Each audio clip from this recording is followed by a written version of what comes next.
to another stream. Today won't be really too much of a gaming stream, at least not for the first half of the day. Today is a sort of surprise Q&A that hasn't been really prompted too much, but I feel like it's time to do another one of these because it's been a while. We have a lot of new people, and it's always good to do touch bases with people's questions and see where people are standing. Hope everybody's having a very good Monday, and welcome one and all, little chatfish. So how is chat doing? Behaving? Being good? Yes, chat. Also, for those who are unaware, Terrestrial at War, Mixer's Terrestrial at War, the tabletop adaptation of our video game, has entered public testing. It is a very happy and very good moment that I can proudly announce that people can freely enter this test by going to the Discord server, link is in the description, and going to hashtag #TagMeInBravaRoom, that is the hashtag #TagMeInBravaRoom, and applying for the TAW tester tag. You can be like, hey, I want to be a tester. I would like to be notified of new testing information. Some new Discord channels have also been created to help facilitate these new changes. In the Bickering Bunch category, there is now a tester VC room, Battle Damage Studios VC room, where we will be conducting public meetings, which has gone pretty well. And we will also have actual playtests. There is currently an ongoing playtest running for Terrestrial at War right now as we speak, inside the Discord server, so that's very exciting. And it's already doing resoundingly well. In fact, it exceeded my expectations how well they're doing. So good job, and hats off to Fairbear and Smashin' for spearheading that. Mostly Fairbear though, because Fairbear is shouldering the heaviest of the burdens. Kudos. So chat, how are you feeling? You feeling excited to be a part of a glorious new thing? Polymathy donates a generous $10. Say Alucard has my notes to combine with his own while I'm preparing to sleep. Also celebratory mun-muns for Kibs now that I'm starting to get responses to my job applications. Hashtag #TooTooFun, hashtag DaddyFund. I thank you very much for your generous donations, but I'd also like to urge you to, you know, make sure you get the application before you start donating too much celebratory muns. But kudos there, and I hope that goes well for you, my friend. Little Polly, and now get yourself some sleep, buddy. I don't expect to see you in chat now. Go sleep. So how is the chatfish doing? Is everybody doing well? Yes.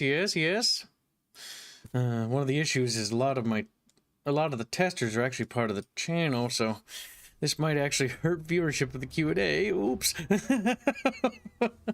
That's okay. This is mostly for new people anyway. So if you have any questions about the Bickering Bunch YouTube channel or Battle Damage Studios, our studio that is developing the video game Mixer's Legend of Terrestrial, which is a turn-based, a role-playing video game set in a new setting. It's in the Mixer's IP, which is a new setting that I have been building for years and years, literally decades. It's ever since elementary. And we also have, you know, the tabletop adaptation, Terrestrial War, as the two official adaptations of the setting. God, Brian, if you've had no sleep, go get sleep. He's tired. Sleepy fish. Very sleepy fish. Tisk, chatfish. Tisk. You're not allowed to be sleepy. You must wriggle and writhe with excitement. You know that. I know that. Oh boy, time to refresh some things. There we go. Ow. Welcome to stream, Draconis. Hope you're doing well, you little fucking wyvern son of a gun, you. It's 1 p.m. Brian H, goddamn you. Well, either or. Moving on to other thingy-majiggies. The streaming overlay. This is one of the first iterations. This is the second one. I lean towards the first one. He's managed to reduce a little bit of screen space clutter. Except here. That I'm not a fan of. These are the new overlays that are going to be highly animated with little chatfish. Look, wee! Little custom chatfishies will be put into the lake and into the water that will swim around and bob up and down. We had a couple ideas to make an aquarium or to have the surface level of the water. I think it might be better to have the surface rather than the interior. Might look better. I'm not 100% certain, to be honest with you, little chatfish. Will they fall dead out at a waterfall? Plop. Boink. No, the only thing the waterfall is this is actually the chat box area. So this is where chat will be. Chat box, donation boxes, and then guest box, and then chatfish will occasionally be in the background. That way it's more animated and decorated with more stuff and screen space elements going on. Fully animated. How do you afford all this? Literally chat. That is quite simply put the only way this stuff can be afforded. We are 100% crowdsourced. We do not have publishers. There is no other external corporate bullshit going on here. Just me trying to do my dream, and chat so happens to support the entire thing financially. We are defying all expectations and defying the odds since day one. Keep up the good work, chatfish. We are gods. It is our time now. We must claim what was rightfully ours all along. Yes. Oh, by the way, these are concepts, Blake. I imagine the water will be actually a bit more transparent. You might probably be able to see through it. In the sense of you'll be able to see stuff moving under layers of the water. It's probably how we'll be doing rather than being actually just blue.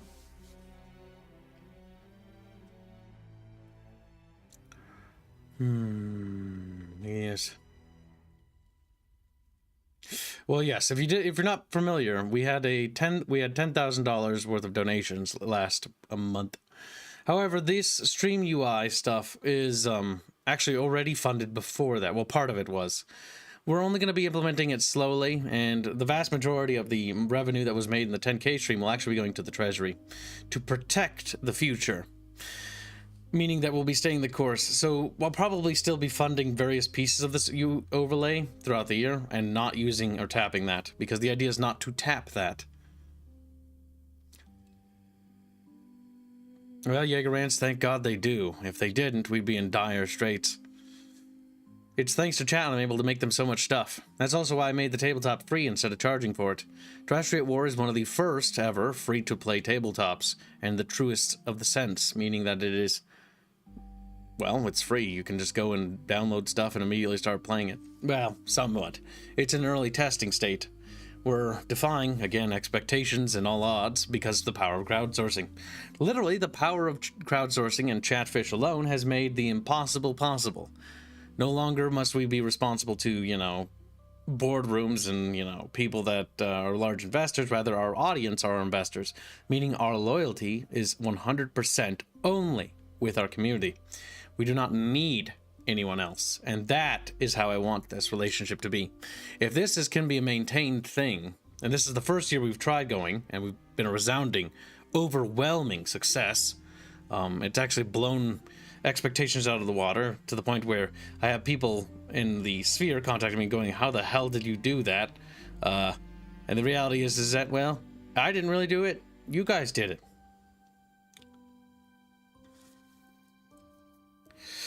That is the whole thing. Chatfish strong. Chatfish incredibly strong. Chatfish titanically strong. You guys are literally the reason why this is taking off. If it wasn't for you guys, we wouldn't be able to do what we do. You are the fuel. You are the energy. You are the engine that drives this machine. We may have the vision, but without the power, we don't have anything to actually push. You guys are the ones shattering mountains with us. If it weren't for your strength, it would just be a dream. You made that dream a reality. And from that, we've been able to project ourselves further and further to the point where it's no longer a dream. It is simply a matter of fact. We are developing a video game. It is making serious headway. The combat build is making glorious progress. And the tabletop has entered public testing.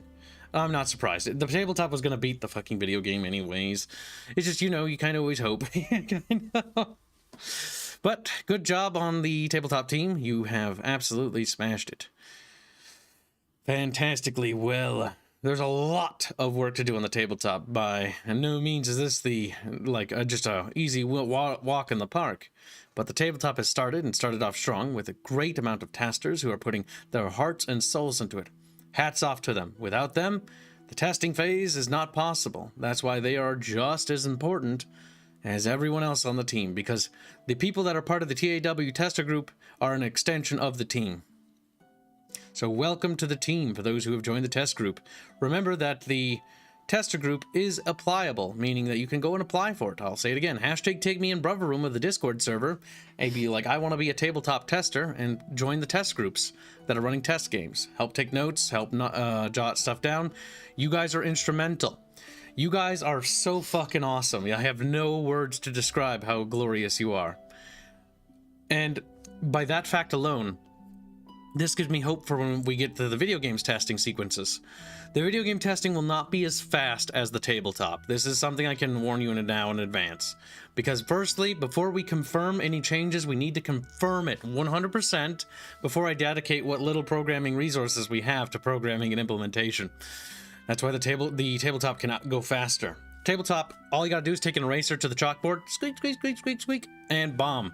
Write in the new numbers in there, you're done. The video game is, you do that squeak, squeak, squeak, erase that, and then you write in on the documentation of what's supposed to change. And then you wait for it to be implemented. Because it has to be coded and programmed in. And so it's a little bit more time consuming, because then the build has to be, finalized, and everything, the code has to be, redistributed into the next test build. So test builds will be slower than the tabletop. But this experience from the tabletop will actually be instrumental in improving, I think, everything when it comes to the video game side of things. Hey Kibbs, I've never played a tabletop war game. Is it beginner friendly? Considering I never played a tabletop war game either, well, I played like 2, and I have very little experience. Yeah, I think you should be fine.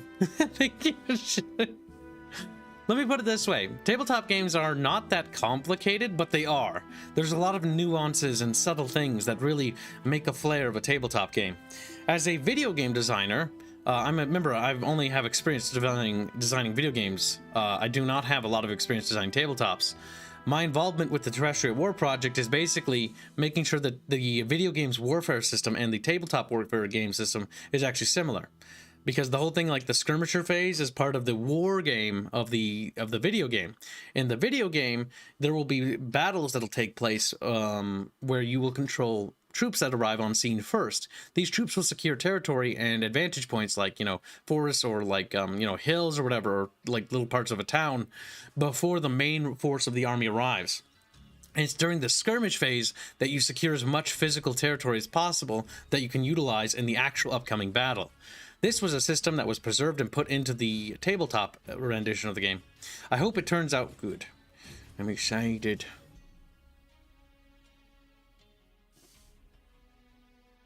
Yeah, my leg itches. But when it comes to designing a game is simple in the sense that you need to understand a couple of things first. 1, everything you make is probably going to break and you're going to need to fix it. 2, start working. You're done. It's really that simple. When it comes to designing Terrestrial War or the video game, we start with a blueprint foundation first, meaning we start from the foundation blueprint. Foundation blueprint is then receives the extended blueprint, which is basically the features and plans that drive it apart.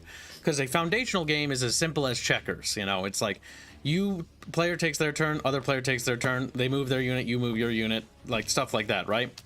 But that's the foundational stuff. Then you move on from foundation to more advanced things. Like, okay, how does siege warfare work? Okay, well, how does this work? And then you sort of sketch up this in a blueprint documentation. And then once you're done with the blueprint, you're satisfied with the overall look of it, the vision of the project. Then you enhance the image and start working from the bottom and work your way up, following the blueprint schematic. Pre-planning and laying the groundwork for big projects is very important. That's how you have a clear, concise vision of where you're supposed to be. Board games don't count as board game. Yeah, they don't. But they do and they don't. Game design is actually relatively simple. Game design, war game, board game, fucking thumbware, thumbware with a person, fundamentally all operate under similar principles. Once you understand the foundational principles of how these things work, all of these things should become very simple.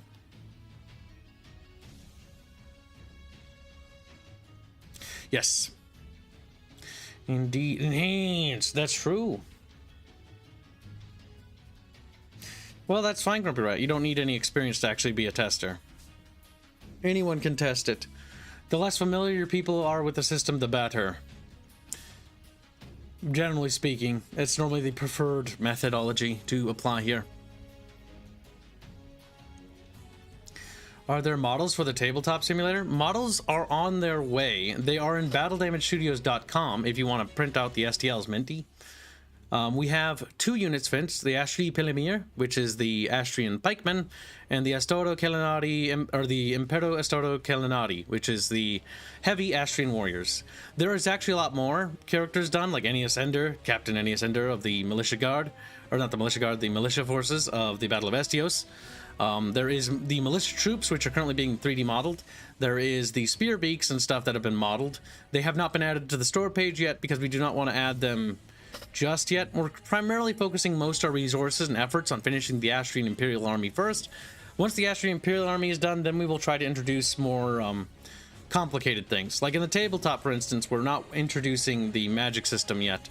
In fact, the magic or Illumine system is not implemented at all and will not be implemented, despite me knowing the floor plans and blueprints of it, how it should in theory work, because it needs to check out with the lore. This is something that makes our special project so unique. There's 3 factors. It has to adhere to the lore, but it also needs to be fun. So game logic always overrules lore logic. This is a fundamental principle that I've applied to Battle Damage Studios. I do my best to be as creative and, exercise that as much as possible. And I have no doubt that the Illumine system will actually be a great addition to it.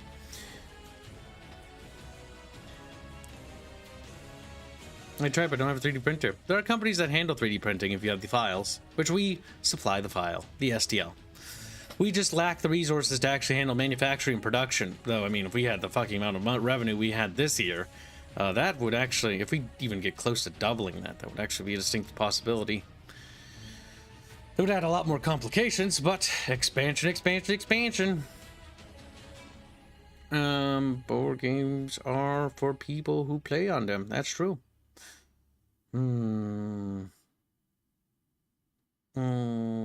Yes, Chatfishies. Is there anybody with any questions so far? The reason why I'm stopping to ask this is because I will literally rant and ramble without anybody getting a word in. If I can let myself do it. I am very passionate about this project, and I've dedicated my entire life and existence to its completion, so understand that if I am not contained, I will simply just ramble till I have to go to bed. It's why I'm often late to streams, because I'm in the developer server, and this is something I must admit. I just can't stop working or talking, ever. I just sort of keep going, and if I'm passionate and fixated on it, I'll just keep going, and going, and going, and talking about every single facet of it, to the point of nauseum, I think. At least for others. Like, Kibbs, I've glossed my eyes over. Stop talking. Stop. I lost you at the last part. Just keeps going. Why are the tits still out? Well, I will allow them to be out this stream, mostly because I forgot. Mostly. They will be tucked away. It might be a bit brisk today. Yes. We know, Kibbo. That's why you make great noise for doing anything. I know, I just can't stop rambling if I'm passionate about it and I actually have an interest in that subject. It is true. The studio, the channel, everything must revolve around a center focal point. That focal point being the ambition and drive that puts us apart from everyone else.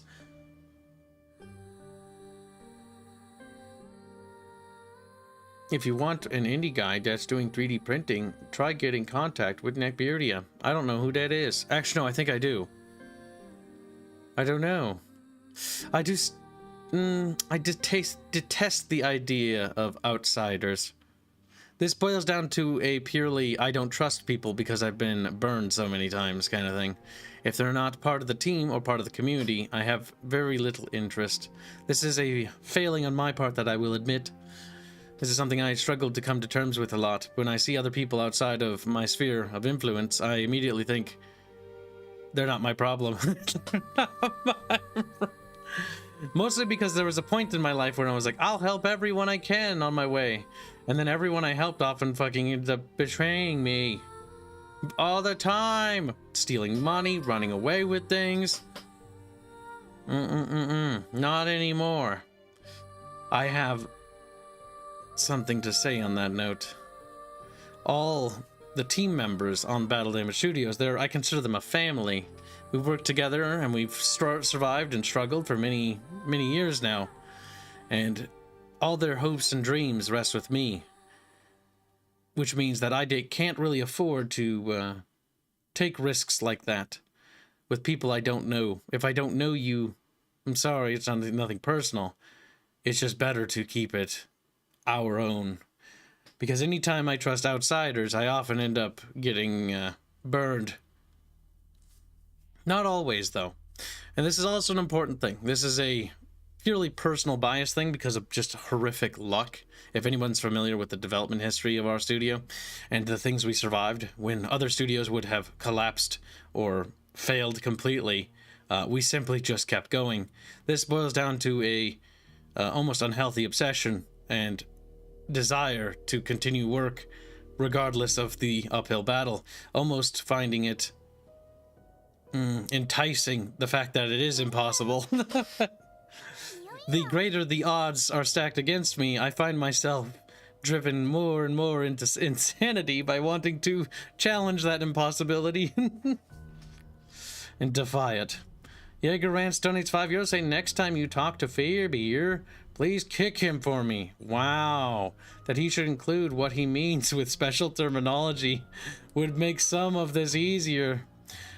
Remember, this is exactly why we do testing, Jaeger Rants, and that's good that you said that. Make sure you write that down. I have to yell at Fairbear too. Fairbear called a unit Velite, and I just wanted to grab him and snap his little neck. I was like, that isn't Astrian at all. Velite is Latin.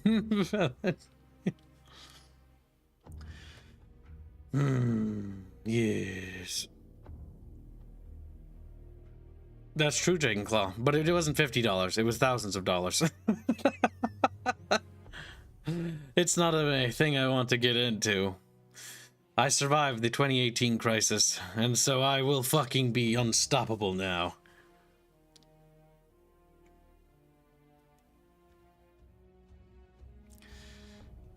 Yes. Ever-increasing determination. Yeah, it's rabid at this point. The thing is, I'm supercharged energetically because my community has my back, and so despite the sheer impossible odds of everyone constantly telling me that that is impossible, I just continue to persist onwards. And the reason for that is because I have this innate drive to challenge myself and to work on things and to be a serious explosion of energy, but I am literally fueled by people telling me, kill him, kill him, kill him, you know, like knock him dead. And I'm like, yes, now I will keep going like a rabid dog. Fanaticism to the extreme, Chatfish. They read from the bucket. It's first of my notes so far. Very good. I'm very proud that many of you have actually taken to writing notes in the TAW test group. This pleases me more than you know. In fact, you're exceeding my expectations. I always go by lowest common denominators, meaning that other studios and what they've told me. And often, very little will actually do the amount of effort that you guys have done willingly and simply just on your own accord. You've seized the initiative, chat, and I am very, very, very proud of you. You have no idea. My computer got my back. Also, community. Breed Kibbs. Yeah, pretty much. My community is with me, and they have chosen to be with me. They are loyal. They have stuck with me through even the hardest times. They've been there for every stream, even when I'm having a bad time on stream, even when it, stress time comes around and, things can kind of bubble down. You guys have been there. You've always supported me through and through and through again. And I owe everything. So I am always loyal to Chatfish, because Chatfish are loyal to me. Yes, good chat. Yes. The TAW project, I am very thrilled with not only the fact that we finally have something tangible to put in your little fucking fingies, you have no idea. I went to bed Very happy. Very happy. Which has not happened in many, many years. Even when Kib is bad at video game. That's true.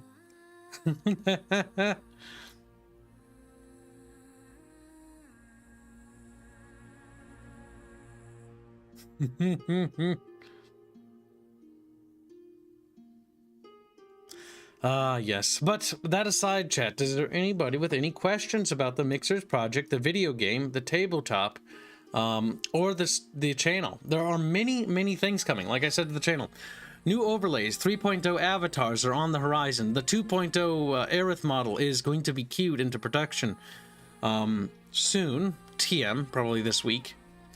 The store page for merchandising, I hope, will be going live this week as well.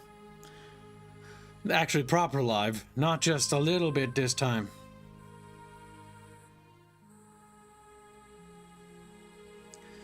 Yes. So what's the game about? Our game is called Legends of Terrestria, and it is a game set in a world that is set in the sort of imagine Antiquity Plus. I do not like the terminology, but it's the easiest way to explain it. Hold on while I go rummage through my bin of stuff, looking for the thing I had. I'm very happy with this. So if you've been watching I'm very happy with this. More happy than you know. More excited than you can understand. Because it's coming so close. Now, if you're familiar with Robin's streams, this is one of the products of his streams recently. So here we have a unit deployment, and you can see a couple things here. Like if I rewind, I can point out a couple things. Because now the engine's starting to have all the design docs. Now these little squares, each one of them is actually one tile. A character occupies 2 by 2, a 4 square. So generally your average human occupies that big of a tile. Versus a horse might be much longer, you know, or bigger, and then they would, you know, change on angle and stuff like that. But this is like the character deployment stuff that he's actually currently working on. Now right now in how it's probably going to work in the test build, you'll notice is that there's an X button. The idea is that you actually have to handle deploying hostile troops as well in the current test build. It's going to be easier for us to test to do this way. Oh god, there is magic. There are gods, there is science, there is space, there is everything. But here you can notice a couple of things. Like, oh, there's so many little details. I don't know if I can point them all out to you. So, one of the new things that was implemented in the latest build is you'll notice the highlight around a character that's been selected, and then the highlighting of an enemy character to select an enemy target. These are just little tiny things, but it's fascinating because everything has to be, you know, done. Now this is all early stuff, and there is the first, you can see the animation of combat and how it's supposed to play out. Now obviously the speed will be adjusted, things like that, and then the turn order cycler of, you know, which character goes at what point. AP value right here. This stuff is all rudimentary. All of this is placeholder. A new user interface has to be designed again because there are new features in our game that are now ready to be added to the user interface. Yep, our setting, there is, you know, magic, there are monsters, there is, you know, various beasts and beings that are otherworldly, there are other races, there is, you know, bows, crossbows, javelins, matchlocks, cannons, onagers, ballistae, things of that nature. Sieges, there is warfare mode, where it's like massive battles that you control entire armies. Then there is like the tactical combat. This is the tactical combat system, by the way. This is the main course. This is the big juicy steak. The other things are nice sides, like maybe a nice big steamy baked potato with cheese. That's going to be the warfare mode, another delicious flavoring. How many tiles a booba takes? Probably one, honestly, if based on how the system handles things. One micro square. So yes, these little tiles are actually called micro squares. The MS or micro squares, basically, it breaks it down so that characters and buildings can be a little bit more agile with more larger monsters. Easier to fit around things rather than having it one square per one character. Instead, making it so that a human on average occupies 4 squares. I think is a lot better. Also helps with ranges and things like that. Helps with buildings, helps with interiors, and also helps a lot with monster design, like large brood mother crabs.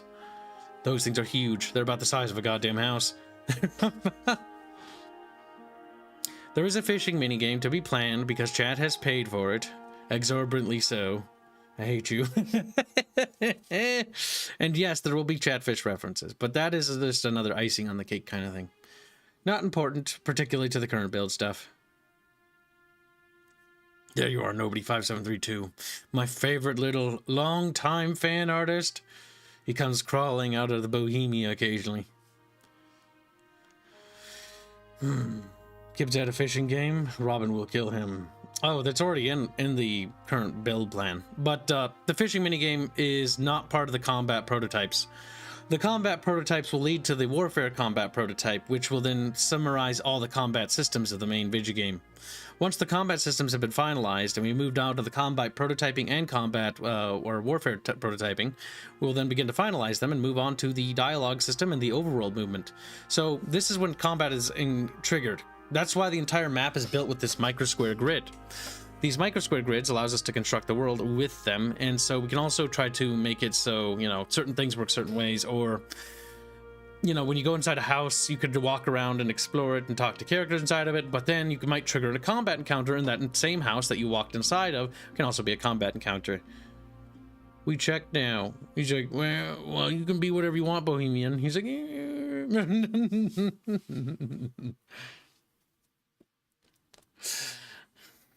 you won't be checked for long. He's like, oh no. Yes, chat.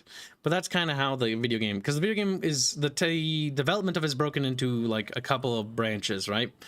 The first one and the most exciting thing is the combat prototyping, which is what we're on now. This is going to eventually enter a public testing state that the tabletop is also entered into. So that's going to be really fun and exciting because you'll actually be able to play it and help us, you know, tweak it and start balancing it out and making spells work and stuff like that. It'll be super fun. Then we'll slowly be adding in more features and more functionality. John asks, so Cribs, for how long will you be able to resist releasing the alpha? If I try releasing it now, even though I theoretically could, I think Robin would break my neck. I think Robin would break. Remember, I may be the project director, but also it's important to adhere to everyone else's opinion on the studio. Just because I have executive power to do whatever I want, doesn't mean I should use it irresponsibly. I should wait until the teams are finished with their things and are ready to present them to the public in terms of actually playtesting it. Then that is fine. But until that moment has been reached, no. There's a checklist we made to agree upon. But it's actually getting there, like the combat deployment stuff. Now, obviously, the test map has to be constructed, but we're worrying about that later. This is just getting the programmatic code. You know, character selection highlights, so you can tell which character is selected. I want tooltips ready for this as well. You know, selection of characters, getting the combat animations to play. Sound effects and stuff like that will be worked on. And not only sound effects, but basic, simple VA placeholder work will be implemented. I want the entire prototype, and we've come to the agreement, the entire prototype will have everything that will have a combat encounter to be immersive. It'll have the visuals, it'll have music, it will have sound effects, voice acting, animations, everything of that. All the bells and whistles. It'll only be 2 characters, just Rhea and this beer bro. And then that's all we're going to have in the initial release of the first prototype build. And then we're just going to let people mess with it and see how they like it. And it's like, okay, what do you feel? You know, how's that feel? Oh, would like a tooltip for this button and there's not a tooltip there? Okay, well, let us add that tooltip. You know, or there's a tooltip here, but it actually doesn't explain the ability very correctly. Oh, okay, well, let us fix that and, you know, fix it. And so it has, you know, better explained symbols and status effects and stuff like that. Because the video game is a lot more complex than the tabletop war game. The video game has things like, you know, slashing, piercing, and blunt force damage archetypes, because it's a video game. The computer will handle these calculations for you. So whether you're wearing, you know, plate armor or scale armor, mail armor, or a combination of them, it will factor in those effects and how damage reduction will work for that, based on the damage of the weapon that is being received from what character and what weapon, right? Well, unlike, you know, a pen and paper where it's like, okay, well, I got to do a series of rolls and checks for this. Well, the video game can do that as much as we want, and it's virtually instantaneous. Bunch, how much of the game's design was decided on or finished before you started doing stuff in engine? Most of the gameplay design documents haven't been touched for a good couple of years. Like, properly.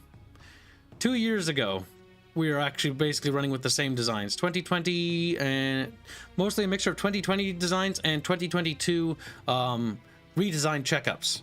Or design checkups. Basically, it's us going over documents and seeing if we've had any mistakes from 2020 era, and then updating them so that they are, you know, finalized for 2022. Most of that stuff was actually changed with the user interface, and less to do with actual combat systems, and more so visual presentation changes. And that was mostly to reflect the visual aesthetic, as we saw how the game looked, and once we got the renderer. The first phase, which I haven't talked about too much, but many of you are probably very familiar with, is the prototyping stage for the shaders and renderers, and how our game handles like the ray casting and stuff like that. And yes, our game does use ray casting system in a 2D world. I do not know how it does that. I just know that Robin did what I thought was impossible, so I'm very happy. I'm very happy. What's your opinion on Pathfinder games, Kingdom Crusade management system? How do you want to avoid making a warfare system an irritating distraction from the base game? An excellent question. And the simple answer is to make sure it's not tacky. Now, unfortunately, the two games you just referenced, I have no actual direct experience playing those games, so I actually don't fully grasp 100% of what you're saying. But I have friends like Arch and Robin who have played those games intimately, along with, I think, Reguline as well. And I think Hans, and they have basically explained to me how and the failings of those systems. That is not the same as actually experiencing that failing for myself, and I should play it at some point to experience those failed systems. Or failed systems aren't necessarily failed, are they? Weak systems, I guess, is what you could say. But so that is an excellent question to go back to it. So Salute at Ezio, excellent fucking question. How do you make a other game mode in your game that isn't shit? Because let's be honest, and let's be fucking frank here. Most mini games and other games suck. They do, and it's tragic. It sucks. Like, there's no way around it, but it's true. There's some games that are really good with it, like Mario Party. But they're designed around that concept. That these, you know, mini games are actually meant to be short little fun things that only last, you know, maybe a minute or so, or a few minutes. The idea with the warfare mode is that the warfare mode is not a little system. It's not small. It is actually as complex and as intricate as the tactical combat system, with its own rules and variations to it. So one of my biggest inspirations for the warfare mode in our game was realizing that when I played like games like Dragon Age, or when I played what was it, Mass Effect, where you got to like the ending and you were forming a coalition of these nations and races to fight the Reaper threat, right? But in the end, all that work did was just change a couple cutscenes and a few dialogue lines. Gameplay wise, nothing was actually affected by this in the slightest, and I found this to be the most saddening thing of all. This is also the biggest inspiration and awakening of gamification of almost everything. When I began to realize that maybe instead of just thinking about cutscenes and things like that to summarize certain things and set up, how about we try to make everything a gameplay thing as much as possible? It's a video game first, after all, so surely you must want to play it, wouldn't you? Would you like to partake in the big battle between the Reapers and, you know, the other races? I would like to have done that, personally. And so I thought about that more and more, and that's when I came to the conclusion that instead of having these sieges happening in the background that you somewhat subtly influence, what if you were actually able to take command of these armies themselves? And what if not just the armies themselves, but going a step further than that? What's something that Total War I also think failed in, where armies are defined by a general and occasionally character and legacy traits of that general, but not really defined by the organism itself or the organization of an army. An army is not just a one-person thing. It is made up of generals. It's made up of, you know, sub-commanders who lead the various battle groups underneath them. It is an organism that is made up of characters and people who define this army, this entity.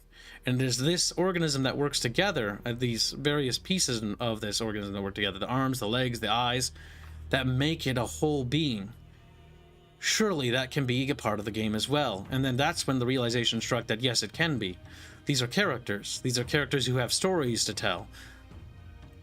These are characters with their own progression paths, their own stuff. And so that's when the warfare mode became a prevalent thing, because that made more sense to do it that way. Because, okay, well, we want the player to play these battles rather than just happening in the background, because they're huge and they're pivotal.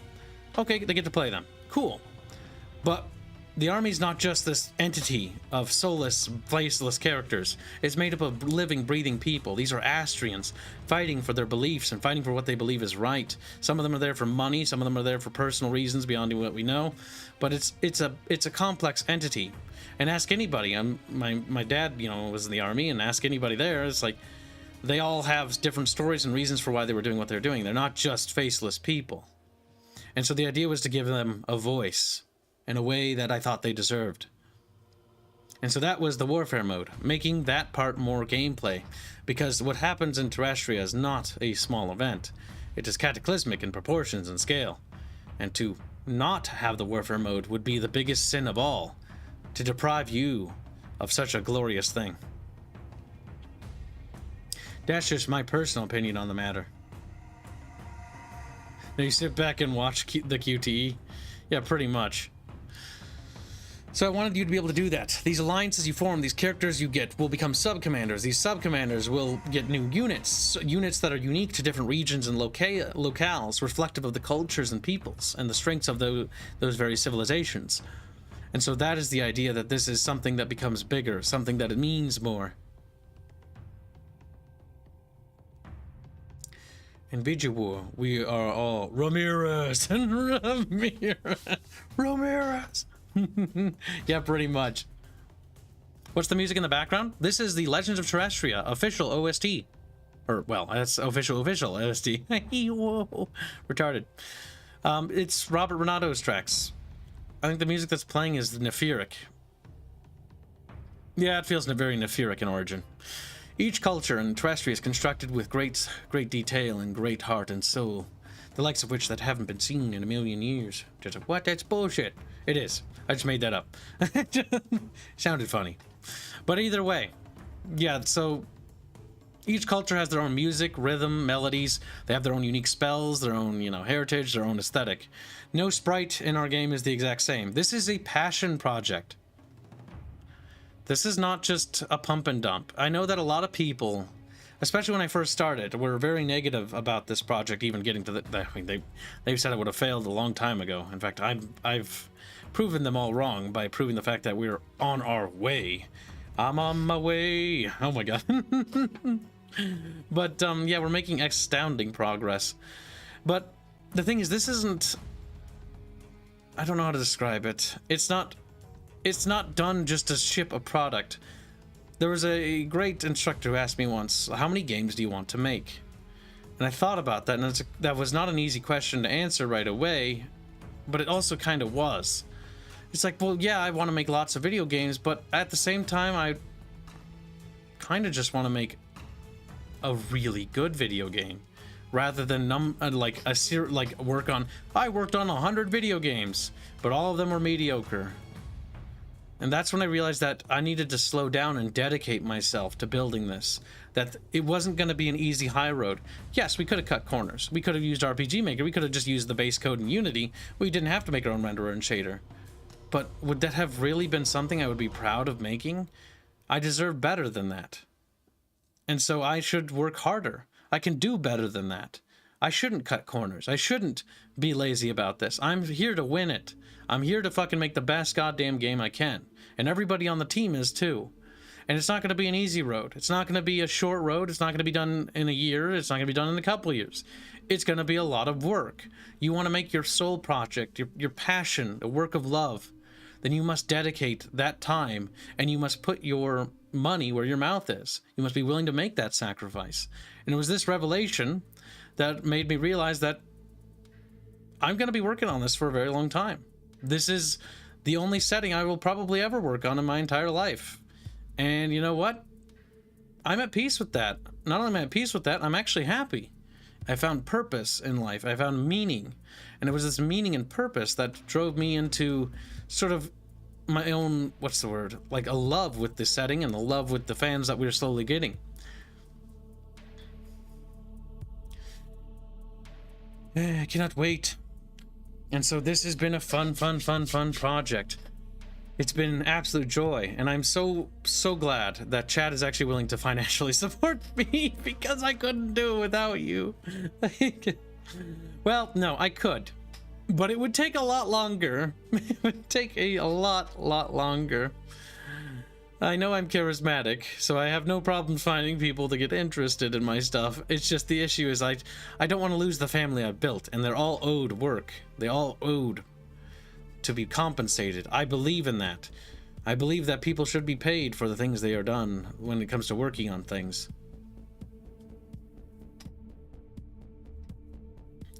My God, it's just something. It's hard to describe. The passion, the heart, the soul, the pain, the misery, the stress, the unending stress, the fear of unknowing the future. But at the same time, knowing that you're not in it alone is more than anything else. Knowing that I'm not alone, it's the most important part. I would probably still persist even if I was alone, but it would be a very different atmosphere.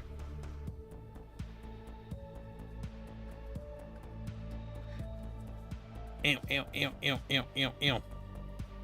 But yeah, so back to this, like, you know, the ideas, the highlights and stuff like that. And so foundationally, it's very good. I don't know how I feel about that. That might have to be changed. Things to write down for later. Yeah. Yeah, probably. Yeah, definitely. Yeah, definitely. But I mean, he just implemented today.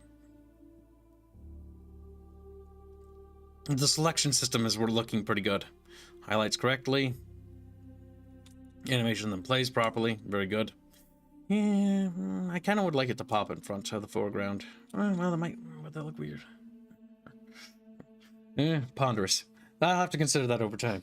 I need to think. My brain needs to spin. That's right, Kibbs. You must, yeah, forever. That's true. The fear and stress. The Bucky. The Buckster's here. Hello, Buckster.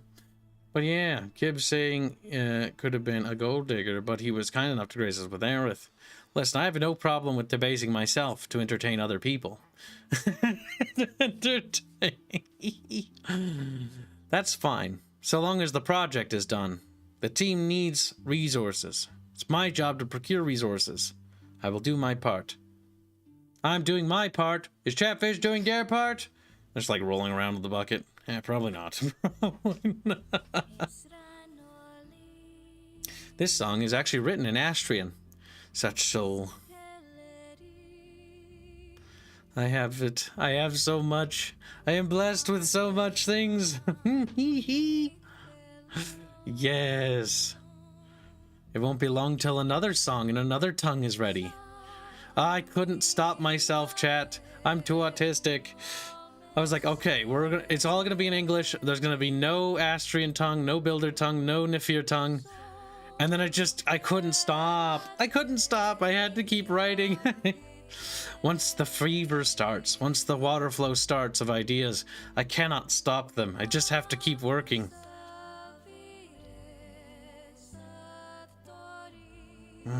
Yes.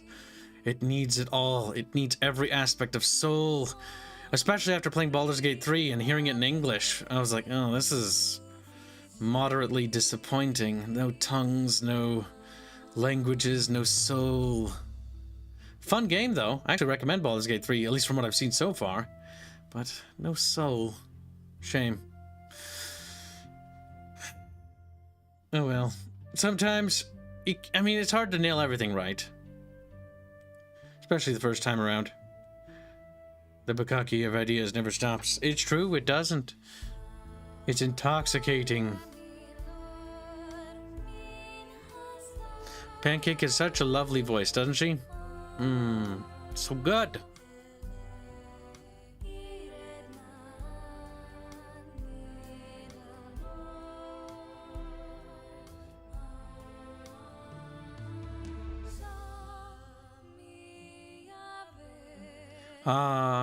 It's better when you understand the context and all these things. It fills me with a melancholic sadness. How is the Chatfishy doing? You want so you go to Baldur's Gate 1 and 2, and he waddles away.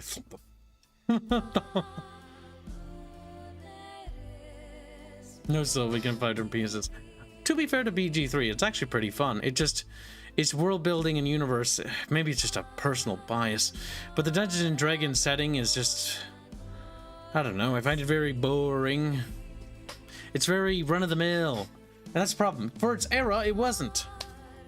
But now it's just the standard, the norm. We need to be pushing the envelope, breaking boundaries, crusading against all odds. Yes, glorious chat.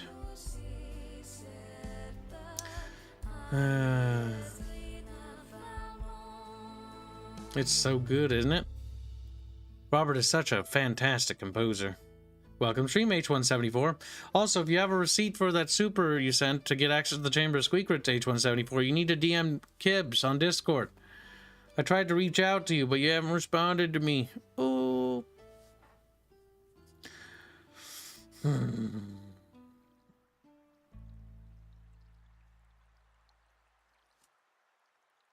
Well, happy birthday to the oldest guppy, Izzy and Grumpy. Congratulations. Another glorious year has passed. And now you both feel older. Like, nah. But filled with pride, I have a feeling. Oh, that's Builder.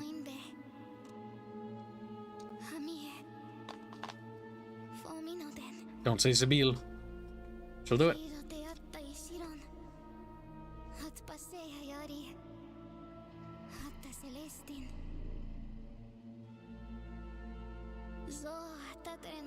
I can understand part of it. That's the worst part.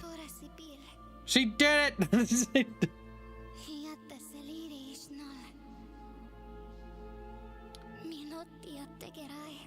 That is very gloomy.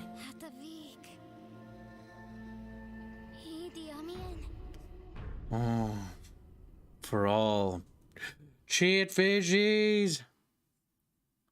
I'm in so many Discords, I ignore everything. I check now. Leave everyone's Discord if it's not mine. I'm the only one you need. He's like, nah.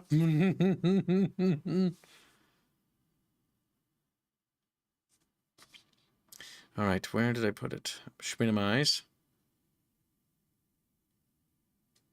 It doesn't, the autoplay button doesn't work. Oh, it's the prologue. It's the prologue. I was like, I'm like trying to remember, like, oh, that's very gloomy. What would that be from? Oh, I don't know. The thing I've been working on. The thing Our video game's prologue holds no thing. I've done something very bold and very brave. Like everything I do, I'm a god. Floats away. Like, oh, come back. What I'm working on now is... See, I have faith in you, chat. I have faith that you are more mature than you realize, more adult than you understand, and I believe that you can handle these concepts that may be. Yes, you can. You'll be able to survive it. Some of you might. Not many of you will make it, but you will try. And trying, sometimes it takes a few. Check, what is he talking about? Sounds Middle Eastern Greek. What, Builder? The Builder tongue might sound similar. Will you be releasing a guide to the languages of Terrestria? Eventually, yes. There are currently... there's only really one language for Terrestria at the moment that's really proper. That'd be Astrian. Oh no, he's talking about adult content. They're not sure what I'm trying to do. I think that I can make a story, have complex themes and mature ideas that are beyond the average consumer's comprehension, and little bucket fishies will figure it out. And even if they don't, they'll still enjoy it anyways. The prologue, I'm taking an awful risk, prologue Vader. But honestly, I need to seed these ideas in the chatfish sooner so that they may see. When you understand what I'm saying now, it'll click. What this little conversation we're having will make sense, and you'll begin to realize the depth of what you're in, and that you're far in over your head, chat. Then you'll realize how truly insane I am. It will be funny. Where to start helping with the game? No experience. Well, there's a couple ways. One, being interested. Yay, you have that part down. Yay, you have that. That's the most simple and basic way. The next part is when it comes to testing. You can currently help us right now with the TAW test. Terrestrial Wars entered public testing as we speak, and there is actually test groups that are playing. I don't know if they're still playing it, but they were playing it like an hour ago when I was in there. All you need to do is just ask in the Tag Me in Brother room for the TAW tester tag. Be like, I would like to become a TAW tester. Later, this role does not exist yet, but there will be a role for LOT testers. Once the LOT test group opens up, you can apply to join that. It's not open, and it will not be open for some time. Then you can start helping. Game just ended? Nice. You guys are actually doing pretty good. Make sure you have your notes ready to help Fairbear. You guys are doing fantastic. I also need to have a meeting with Fairbear, because I need to make sure that the video game and the tabletop are similar. That's my job. They have to be at least very close to each other.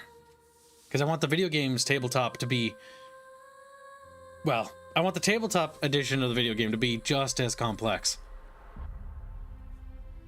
I lost. It was a glorious fight. Well, Kamigawa, you gave them their best, but it looks like there's no real pussy for you. Like that. Terrible.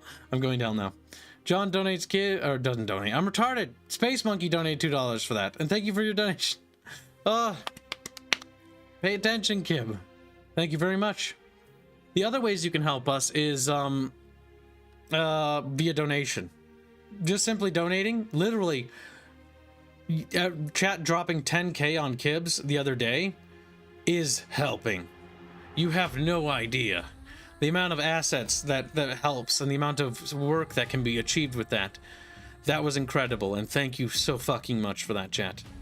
I will be sure to make sure that you will be rewarded in great detail. But yes, donations are the biggest way to help, due to the fact that we completely operate off of crowdsourcing. That's like the biggest impact. The other ways is by liking streams and liking content, leaving comments here and there. Being generally helpful and giving, honest feedback is always appreciated. That is also another way to help. There's so many ways to help. There's, becoming a tester, helping out with the testing side. That is a big one. Donating obviously helps a lot because it literally is what puts fuel into the boiler room so that the engine keeps going. Simply watching our content helps because that regardless is supporting no matter what.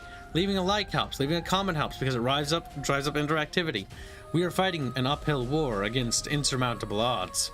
So every bit that everyone does is like another shot in the gun, in your best man's gun, like wartime era. We're entering the war era. It's true. And so we will try to start gearing up Chatfish to be ready to fight.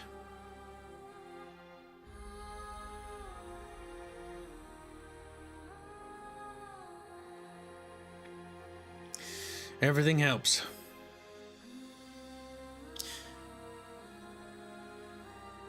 Nothing builds confidence like ominous laughter after promising a reward. I know, but that's because I'm a little bit nutty. It's like, stop doing that. Is there other laughter but ominous ones? See, chat, what I'm making, everything I've done in my life on YouTube and on my channel is... that's annoying. I didn't notice that happen, chat. Why didn't you say something? We'll fix that. That's upsetting. How long has that been that way? Okay, hold shift. Well, it's better. Sorta. Yeah, well. Meh. Good enough. Workable. Acceptable, I suppose. Oh well. Little chat box was off by a few pixels. I think it still is. Annoying.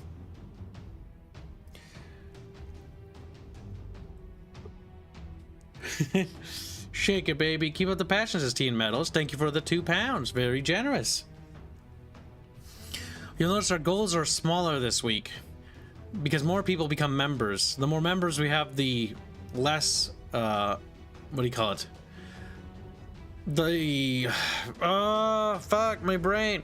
The calculations for what we need per week go down. God, why am I having a hard time with this? my headspace isn't even thinking about money thingies. I'm thinking more about like the game. Kibbs, now that you're fixing the stream, your zipper has been down for a while. Yeah, chat can have that for this stream. But then it goes back up. Throwing chatfish at the enemy is like throwing wet sponges. Wet sponge. That's true. I'm fighting what now? I'm fighting what? Don't worry about it. He gives him a gun. He's like, looks at you. I don't want to be here. Gives him math is a known problem. That is why there are other people on my team that handle that for me. I am the visionary, which means I'm unhinged and retarded. It is everyone else's job to be sane and keep Kib in check. Unhinged visionaries is how you get like things like the Star Wars prequels. Just like, oh, that is an unchecked visionary right there. That is a series of checks and balances must always be in effect to keep things balanced. It's how our studio has actually done so well. If I was just to do whatever I wanted on a whim, this game would be fucking bloating rather than not actually getting any new mechanics or features. Since those design docs were pretty much wrapped up in 2020. That was self-imposed. I'm a pretty mature and pretty, actually well-handled visionary. I didn't actually add anything. I wanted to, but I didn't. But I didn't. I always want to add more stuff, because I have a feeling that I could probably make the most amazing game if I had limited resources. Imagine if I had a blank check. Fuck. That'd be bad. That'd be bad. Okay, why is there random pixel effects for things? Because I thought I liked the shiny effect. Shiny. Gibbs, you miss the times when you had a job? It must be difficult to be on people's mercy. In a way, having a job had security, but I've made more money with chat than I ever have in my entire life. That's just a simple matter of fact. We have made more money this year so far than when I even had a job and a stable income. That is just a simple fact. It is scary, though. It is absolutely horrifying. You're well handled. Bucky just puts his little leash on himself. He's like, no, wait! No. Bucky is property of Gibbs. I found Bucky at a Walmart. He was wandering around. Had to take him before somebody saw. Had to take him. And thank you for your generous donation, Buckster. Unfortunately, we will be taking forced vacation this week, meaning 2 days I will not be streaming. This is unfortunate because I want to stream every single day. This is unfortunate. I don't know what I will do those 2 days, but it won't be streaming. That's what. Sell your soul to EA. No, that's not a blank check. Sell your soul to EA and Ubisoft. If I had a blank check, I would be able to make whatever I wanted. No. The problem with EA or Ubisoft or publishers is I have no doubt I could probably pitch my IP and project to them and they'd probably gobble that up because they're fucking starved to death of the original ideas. And our idea is fucking gold. But the issue is, they'd want creative control. They would want to make, forced diversity and other stupid things that would corrupt and absolutely suck the soul out of my game, out of my dream, which means that they are not usable or workable in any way. And the only use of a publisher is to be used to serve the need of the creative. In exchange, we come up with the amazing ideas, they handle all the money crap. The problem is, that relationship doesn't work that way. It's actually almost the opposite. There's a series of checklists and things you must do to put in your game to make it acceptable. And that is the problem. They have gained too much power. The corporate side has gained way too much power over the creative. The creative should not be unleashed, you know, unshackled entirely. That's also bad. But at the same time, the corporatist side has far too much power inside of the industry than the creative side, and the creative side is now subdued. This is bad. It's subdued very badly. That's why a lot of the spark when it comes to a lot of games these days comes from the indie sphere and not the, you know, the AAA. Despite the fact that the AAAs should be spearheading things, but they're not, and they won't be. It's not the job of the AAA anymore to spearhead productions. The AAA will make the status quo. It is our job as the indies to spearhead the industry into the next age. It is our job to define the rules of engagement as we move forward. The AAAs will follow in our stead. Things have reversed. They've flipped. They've inverted. And that's just the nature of the industry now. It's weird, but that's just it. The AAAs follow, and they'll, you know, follow the things that we do. Because we are the pathway finders. We make the pathways. Oh, yes. Gianna donates 25 PLNs to say, sadly, giving Kibbs a bit Halloween scare and halting all the donos would be hilarious. But sadly, beyond Bucket's ability to organize. Hashtag headspats for the team. That wouldn't be just hilarious. That would be fucking awful. That'd be terrible. It would be a mixture of things. But hilarious is not one of them. That would be heart attack inducing. Even as a joke.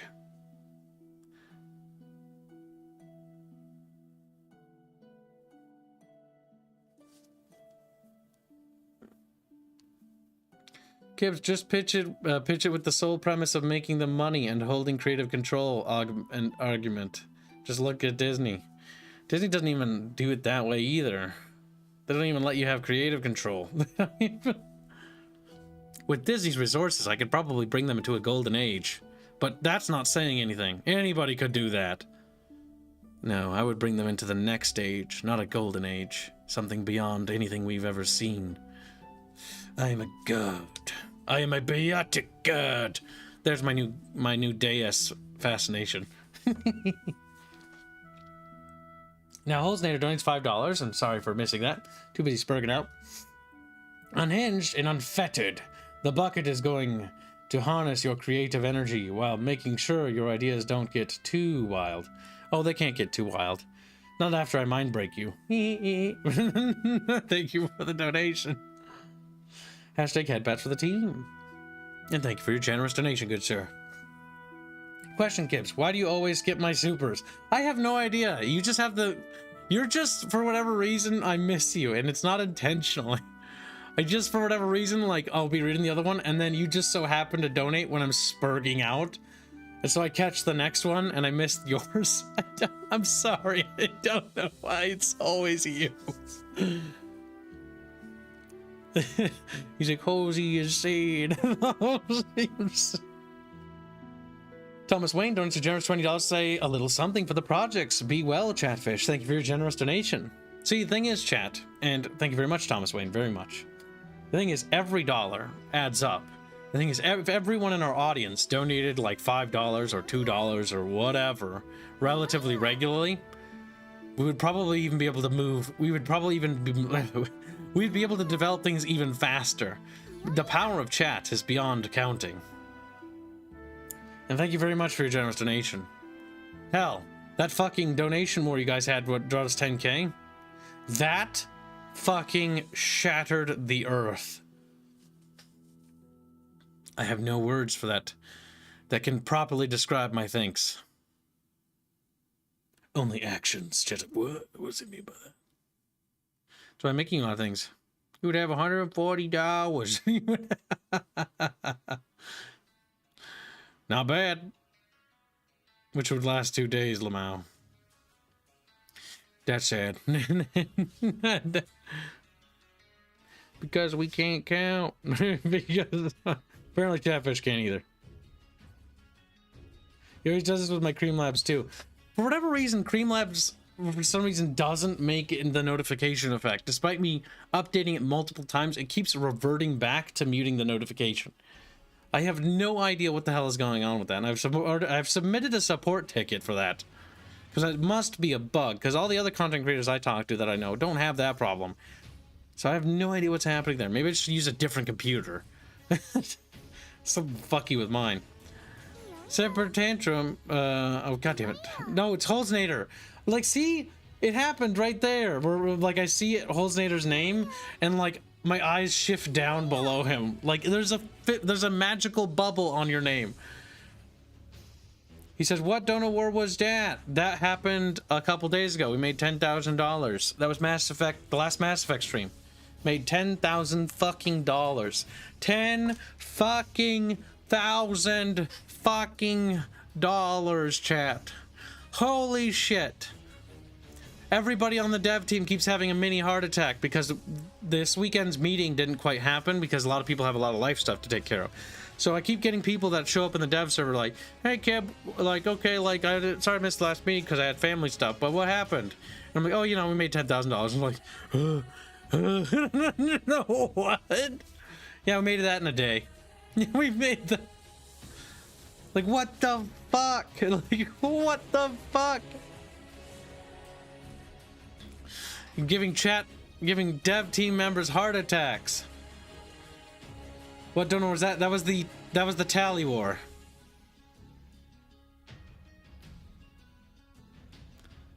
Semper Tantrum was actually one of the people on the opposing side. Tantrum, while may not be the most popular individual with the tally fans, was basically opposing them. And by opposing him, opposing the vast majority of Bucketfish, and only with a couple of allies, managed to put up one hell of a goddamn fight all his own. Fenrir and Sleptrock, followed by a Chatfish coalition, had to unify to confront him, to even stand a chance against him. It was insane. It was beyond insane. It had many heart attacks in it. When we reached like $2,000, I was like fucking like, holy shit, like this is one of the best streams we've done in a very long time. Like, god damn. Like, when we broke 5,000, I was having a hard time understanding what was happening anymore. When we got to like 6,000, 7,000, I wanted it to stop because I couldn't think of anything else to offer Chatfish. When it finally did end, I felt broken inside. It was beyond things. I stood against the flood, but at last sleep took me.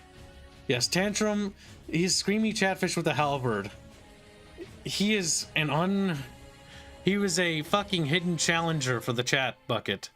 Like, Jesus Christ, I have never seen somebody fight the other Chatfish with such vigor. It was amazing. It was actually very exciting. I love the donor wars. It's actually kind of exciting to do. But I also feel really fucking awful about it when you guys reach a certain threshold when it stops feeling like, yeah, this is a good day for us. And it feels like, oh my god, I feel like a terrible person now because I can't get them to stop. Because I can't get them to... Jan 10 PLN say, since this is a QA in A, what color panties Reggie wears? Reggie's forbidden from wearing panties. Jenna's eyes are like... Ah, well, I'm fine. I lost that as long as Bucky lost too. And thank you for your donation.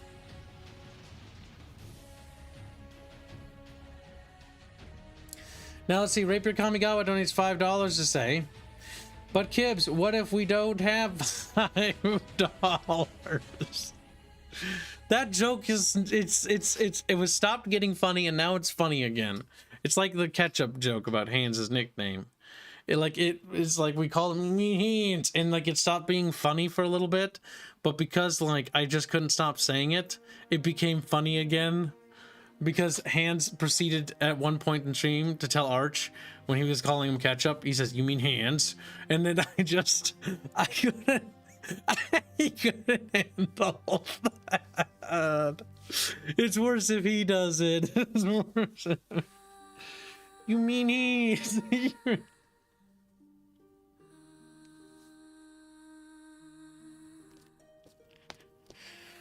Oh my god, I cannot wait for our video game to be fucking in the hands of the little chatfishies.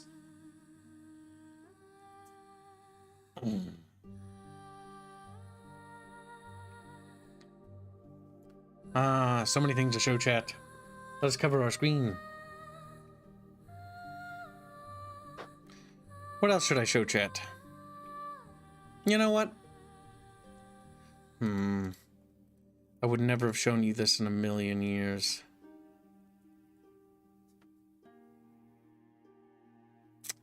And I'm uncertain if I should show it to you now. I need to think for a moment.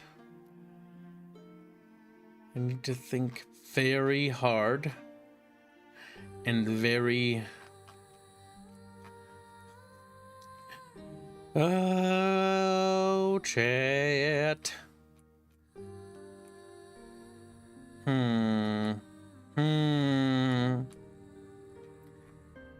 Surely, maybe. To show it or not to show it? To show it or not to show it? Can chat handle it now? Can they understand it is the bigger question. Could they if they did? Would they even grasp what just happened? I don't know if they could. I don't even know if I could. Knowing what I know about not knowing is like knowing nothing at all. Ah, fucking out attack cheat. Maybe. Maybe I shall. I think I will. Against my better judgment, do what I should. Should or shouldn't? That's the real question, chat. I will show a simple sketch, and nothing more. And from that you can deduct what you will. You will deduct what you will. And I will simply just acknowledge it. I will acknowledge that you have seen what I have shown. And that will be our exchange. Chat, what is he talking about? I am, like, fucking, my head hurts. I'm overthinking. Oh god, no, do not show them any of that. None of this, none of that. This picture will be the picture I will show. It is not something... Yes. Yes, I have decided. I have decided that that is what you shall see. And I decided that you will see this as well. Yes, I have made up my mind. Fully and completely. And that is that. Adzikil donates 10 generous memberships. Thank you very much, good sir, for the generous gifting of memberships. 30 more members, or is it 20? I cannot remember. Around that ballpark, we will get another emoji. Yay! Thank you for the gifting of memberships. Artemis 22 say Dono Wars. Hashtag Sockfun. Hashtag Kill Tally Emmy and Mass Effect 3. Hashtag Awoo. Artemis has begun the second war. And we're not even close. We're close to beating Emmy 2. I will say that once we beat Emmy 2, Emmy 3 will be delayed for a little bit. At least until either fall or post-fall. Or post-October. I will probably... No, October... No, we should not be playing Mass Effect in October. It should be spooky season. Yep. It'll be postponed until after October. I've had to put tags on my $5. Rapier Kamigawa. Alright, DM Jordan's Rex on the Discord server that you donated $5 and Kibbs told you to, and he'll ask me. And I'll confirm it. And then attach the hashtags you want to it. I don't think George's Rex is awake right now. I will allow it, even though I shouldn't. Because I'm a kind and generous god. Now, how do I make the screen go back to thing? You do realize a few more of those wars and the hashtag sock funds will be inevitable. Dono wars will be inevitable. Right? Hashtag uwu, hashtag kill tally ME3. That's a $5 to kill tally too. What the fuck? Alright, Bucky. There's 7 already in ME3 series. There will be an ME3 Encore, chat, where I will be playing the multiplayer with Chatfish as well. Assuming the multiplayer servers are still running, so we will temporarily revive the multiplayer community. It will be an ME3 multiplayer event that will come in a month's time or so. Or a couple months. And I can revive it because if I can just simply get like 20 people to queue, then people will reliably queue with each other and end up playing the game again, which will effectively revive the multiplayer for Mass Effect 3. I was able to do that with Space Marine. Other YouTubers have done it as well. I should probably switch screens. Alright, chat, so for the things to reveal to your little bucketfishian eyes, you are seeing something. Something and someone you have not seen before, but you won't really understand because it's a sketch. And if you do understand, you will know something. You will know a truth that very few people have ever come close to grasping.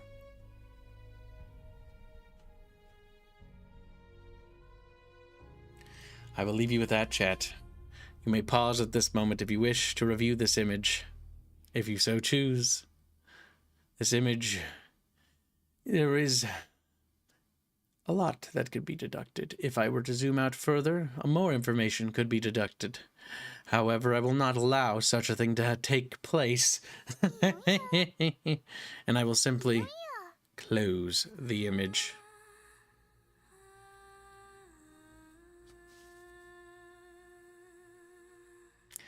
I know, but we still can order, right? What? Jeff D. say how much to fund Kibb's v Arch in real life boxing match. No physical donation goals. Period. For like stuff like that. It is not something I am ever going to be okay with doing because I think it's wrong. I think it's no, that's not necessarily barbaric. If they're consenting adults, it's fine. But it is not something I wish to partake in. Physical things or physical challenges, I think, is crossing a line that I think I should never really cross. I already kite that line as is.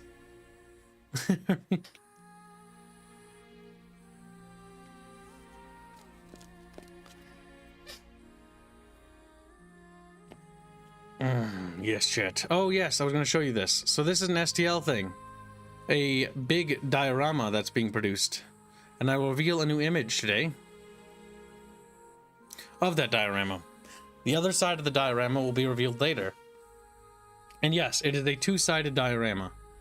There are more characters on the other side. Up on the top there, you can actually see hands with a sniper rifle. This is for the Commando series. So I hope you're excited for that, chatfishies.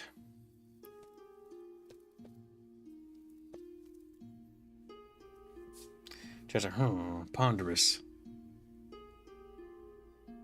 Did Sho draw that? Yes, she did. Sho is the one currently working on that art piece. It is part of the prologue. The prologue for our game is all I will reveal on that moot. The prologue is... I can reveal a bit more, but it's more gameplay-wise. The prologue will reflect everything in the video game in a short bite-sized snippet. That should take about 30 to 40 minutes to complete. If I had to guess, on average. It's about a standard prologue. But from playing it, you will very quickly determine what things can be done in the game, the different branches, stories, and how stories and different story arcs of different characters can impact and reflect each other and how they play into the warfare system as well. Everything, when it comes to the combat system, will be in there. However, when a lot of the open world stuff and a lot of the minigame things probably won't be reflected there. Things like the Chatfish minigame, or the fishing minigame, which can unlock Chatfish, which might unlock, who knows, maybe there is no Chatfish level, I don't know. Who knows, maybe if you collect all Chatfishes in every fucking level, there is no, there might not be a Chatfish level. Just like, what? Where did it get away? Oh!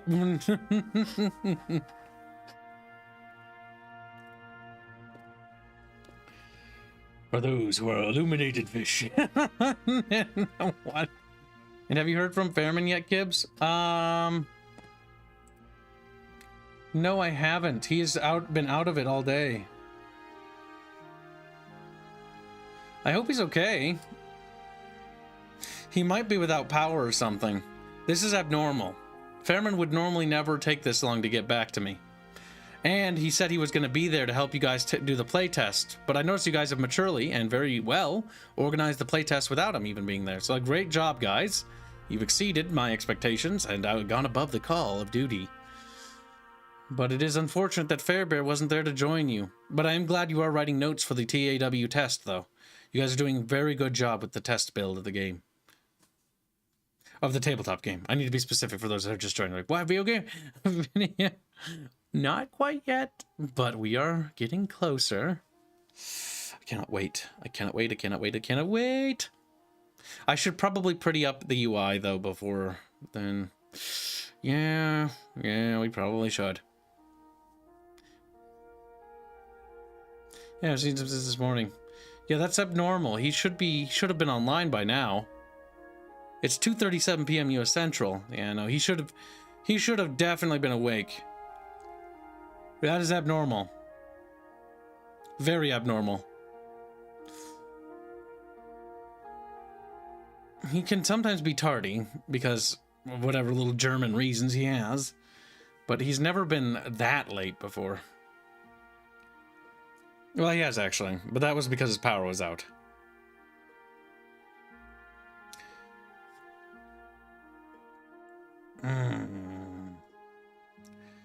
Maybe I need a drink. I do need a drink. Let us do this with our model. We close our eyes. And we look down. And then we twist away. That will make it look a little less derpy, I think. Will I grab a drink from the refrigerator? All that's talking has definitely depleted me voice. What to drink? That will do.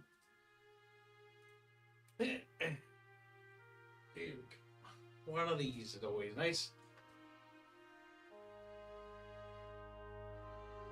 What a nice day.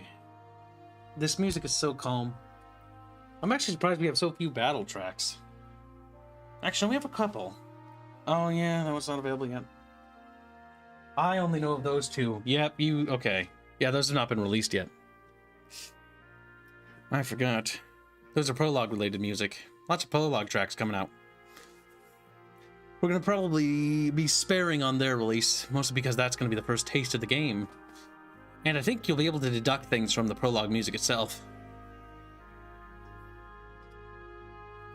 Chatfish need to organize a rescue mission? Apparently. Just a bunch of chatfish rolling around Germany somewhere. I'll message in the TAW tabletop when I plan to try and set it up. Yes, definitely organize TAW playtests without Fairbear too. Because Fairbear, I'll need to steal him for some stream stuff occasionally, because I need him to be a co-host. I'm sorry, I have to steal my Fairman back. But yes, the fact that you guys have done and took the initiative there, very good. Very good. More than pleased with that. More than ecstatic, honestly. Yes. I love it when people take the initiative. Damn, it's good. Okay, we're not running with the voice changer, so it's not as bad. It just doesn't happen very often, is the thing. Most people just sort of like sit around and go like, derp, derp, derp, derp, derp, derp, derp. We just rolled one.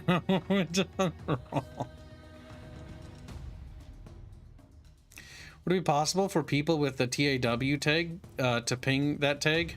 We might be able to make that a thing. If anybody abuses that role, you know to just contact a moderator. Yep, you guys know that. You guys are good boys. You know that. So if somebody were to abuse the TAW tag, all you would need to do is simply just notify a moderator. Like, hey, this guy's being an asshole. And then we will take care of it.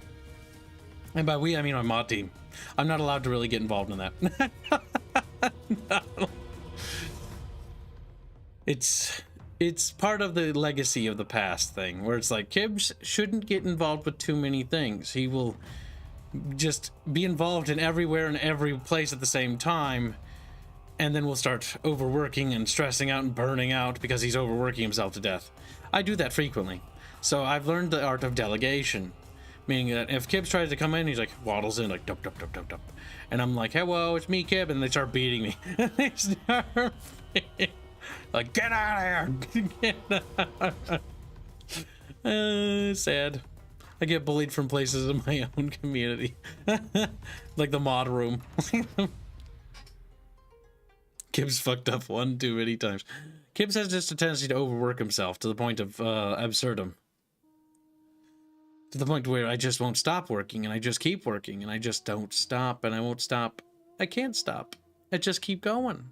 I don't even think I'm going to stop on these quote-unquote vacation days. You can't stop me. You won't know what I'm doing. I may not be able to stream, but I'll be definitely working on something. Kibbs does not have omnipresence. No. Kibbs can only be in one place at one time. Uh-oh, my headphones are beeping at me. They're telling me that my battery juice is running low. Time to plug them in. I would have streamed Pikmin today, but I felt like this Q&A was more important to do.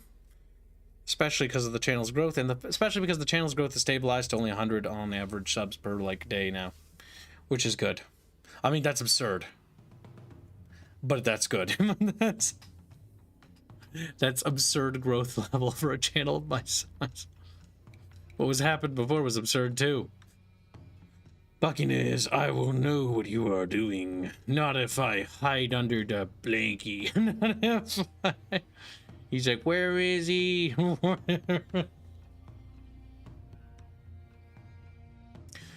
It's hot. I need to turn on the fan. Well, I noticed there's certain hot levels rising from that. Ah, better. Yes, airflow.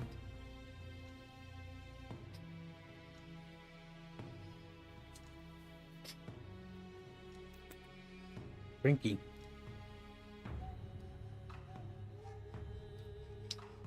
Ah, bubbles. Delicious. Now, Chatfishies, what other little questions do you have? See, I'm actually pretty good at explaining things, aren't I?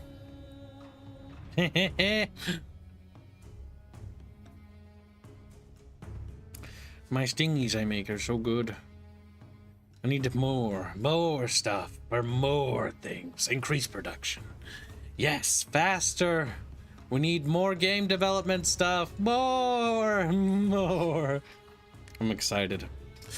The game's progress is going so well. Every single day for like last week has been filled with something new exciting for Kibbs to look at. Yes, I very much like this. Yes, the micro squares are in. Yes. My only concern is how elevation is going to work, but trust the people that know what they're doing. The document says how it works, and everything's been implemented surprisingly so well. It actually is weird. It's weird because it's like God's like you write a document like, God, I hope it doesn't look tacky. But then you hand it to the programmer man. The programmer man's like, well, I'm a god, so let me just take care of this. So and then it's implemented so well. It's weird to see finally, now that the renderer and the shader is done. Now those docs that have been sitting there for a good year or two are finally being made into production. Oh, it's so fucking refreshing to see. And it's so refreshing to see that 2 years ago, Kibbs was pretty on point with how things should work out. Oh my god. See, what happens after, like, it's been a year, like, and I haven't touched that document, it's like, well, maybe, what if I, like, messed it up? And the self-doubt starts to set in. It's like, well, what if it's shit? Like, what if I didn't write anything in there? What if it's an empty document? What if there's no documents at all in there? And that all actually starts relatively quickly. And then it's like, oh no, wait, the whole game is like mechanically. Oh my god. This was a problem when I first started becoming an indie dev in like fucking elementary, where in the case behind me there is a huge brown box, and the box is extraordinarily heavy to lift. There are notebooks filled with documentation, stretching back as early as elementary school in the 6th grade. 6th and 5th grade. 3rd grade was the first ever documentation, or is the oldest living piece of documentation of the Mixers project. 3rd grade specifically. 4th grade and 5th grade sees a massive jump in stuff relating to that. 6th grade, there's a peak point. And then 7th, 8th, 9th, 10th, and 11th, and 12th grade, there is just a huge straight upward spiral. In terms of just massive amounts of increased work. Especially around the last 4 years of the high school period. Or the last 2 years of the high school period specifically. Just straight shot up in terms of production and overall documentation related to the Mixers project. And then that just continues to skyrocket, honestly, after school. It was so annoying in school. I appreciate Samson Quadrev. Everyone here is supporting me. Regardless of if you have money to throw or not, it doesn't really matter. Well, I mean, it does, but it also doesn't mean that you're not supporting or that you're any less valuable at all. Simply being here and being interested is already a win. Because getting people interested in your dream project is not easy. Many people have tried to get me interested in theirs, and unfortunately, either they're just really bad at pitching it, or I just look at it and go like, yeah, I'm not really interested. And it just boils down to like, well, I'm just kind of a person that's always just like, there are certain things I like, and I'm like, I like that, I want that. And then it's like, I see something like, no, not my interest. No, don't care. And I think that's fair, because everybody works that way. Not everybody's interested in everything. It's like my recent obsession with the Titanic sinking was because of that stupid submarine thing. I became fascinated with it to the point where now I've learned too much information about how boats sink now and how bulkheads work. That I don't know what exactly I'm going to do with this information, but I have it now. It's like, wow, that's so fascinating. That's so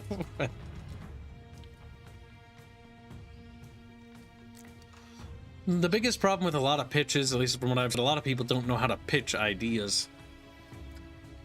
They pitch them in such ways that give me low confidence. The energy must be there. The passion is always clear. You can see passion right away. Passion is the easiest thing, because I can do that in spades. Welcome, Stream Possums. Even though you've been here for a while. You just didn't notice Buckster. That's because my eyes were closed. Rex is here. Gibbs IQ peaked in 6th grade. Probably.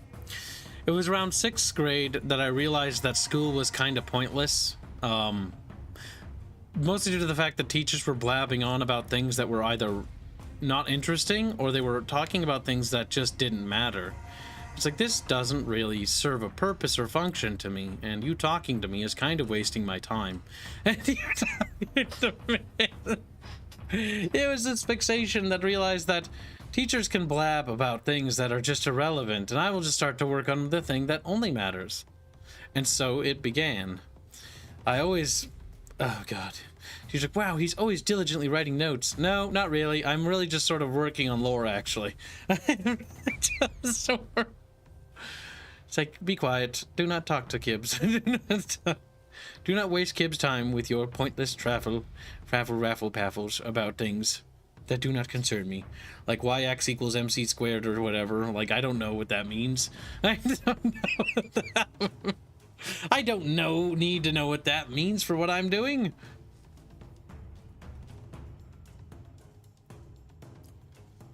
Pointless education. Try the California education system. Listen, my school taught me Common Core, and so I was perpetually brain damaged when it came to mathematics.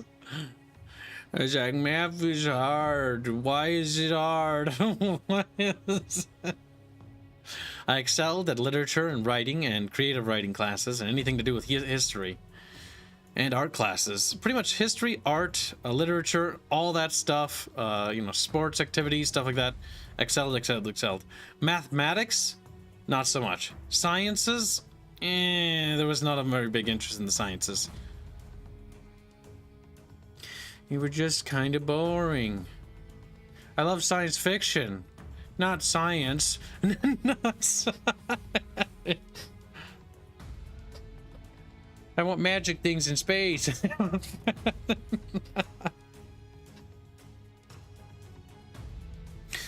Science is important, though. There's a lot of fascinating things. I've learned to appreciate it as I've gotten older, though.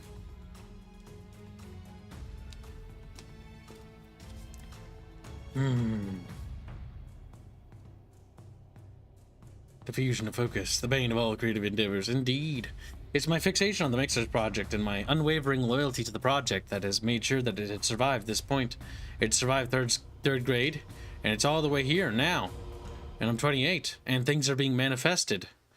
You have no idea how many years, chat. How many years where I remember just being like, I'm working, I'm writing page after page of shit. And it felt like shit because, like, it's just, I know what it says. What am I writing it for? What am I writing? I know what happens. I know everything about this universe.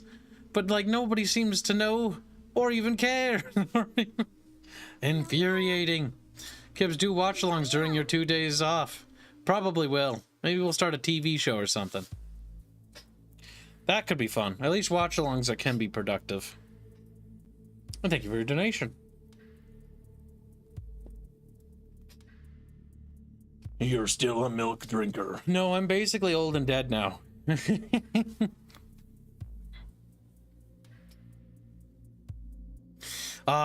Yes. 2020. The years of... Or no, not 2020. When my 24, 25. When I realized that... Or 21? No, it's about 21. I was like, what? If I start doing art now and start learning how to do these things, then by this year I'll know what I'm doing. But it was a revelation during that point when I started working on doing art and music and writing art or drawing art, that I realized that, wait a minute, what the fuck am I doing? This is work not suited for me. This is for somebody else. I shouldn't be doing any of this. I should be focusing on the big stuff. I've always been great at macro and seeing things big pictures when it comes to that sort of planning and big projects. I've never been good with the little details. The little details are for the little people. Leave me alone. Leave me alone. I'm the visionary. And so that's when I realized that I need specialists. People who are just simply better at that stuff than I ever could possibly be. Better at music. Better at capturing the soul and atmosphere of the music. Robert actually took one of the music tracks I made, and he actually turned it into something. I wonder if he ever used it again. The melody, at least. He did use it for something. It was weird. That'd be weird if that ended up in game.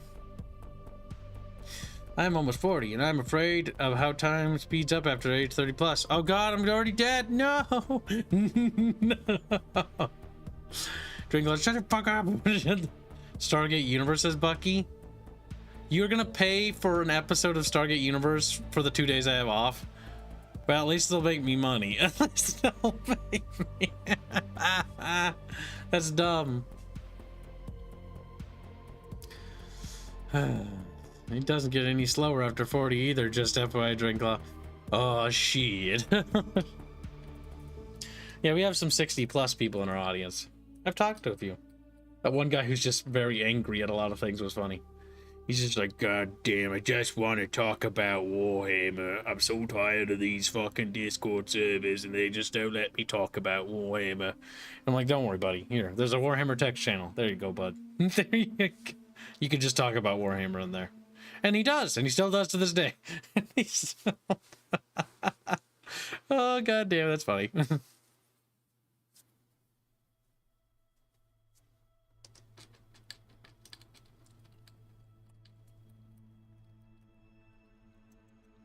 The bubbles are so good and nice. Yes, I do like bubbly drinks. How could you tell? Bubbly drinks are fun. Regular drinks are just like wet and stuff. That's just boring. The bubbles are exciting. The bubbles are exotic. They're fun. They're playful. They pop. And they make pip-pop sound and crinkle paps. They're pretty nice.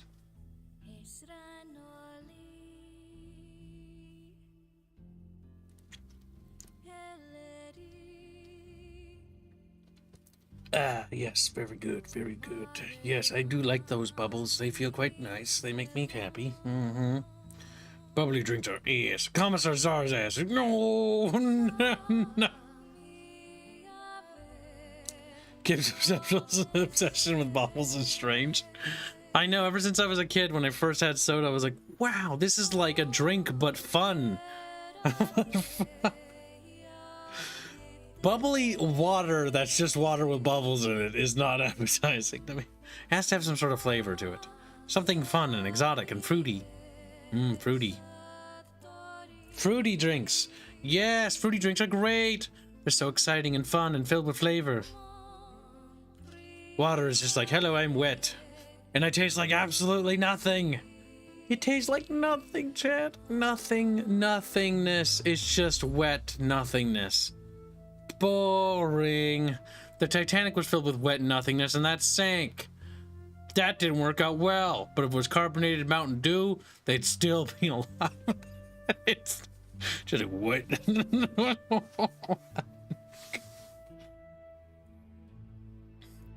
And you know, I'm thinking of living off of still water and orange juice. Orange juice is pretty good. At least it's got liquidy bits that are fruity in it. That are fruity. You should get a soda stream. What the fuck is that? I don't think I can afford anything nice and fancy. The most fancy thing I bought recently was this Amazon Basics fan. And my god, is it the most amazing thing I bought. I turn it on and it just blows air at me. Constantly. And it won't stop. It just keeps doing that for the rest of the day.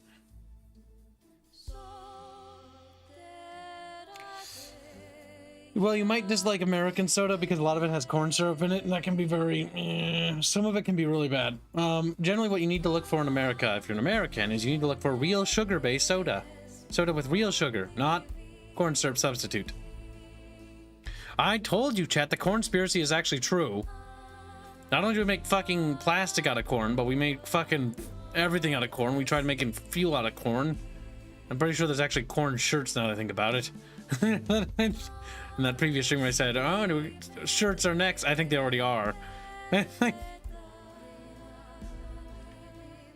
Corn subsidized industry. America's built on corn. Corn is amazing though. Corn on the cob is fucking fantastic. What a wonderful vegetable.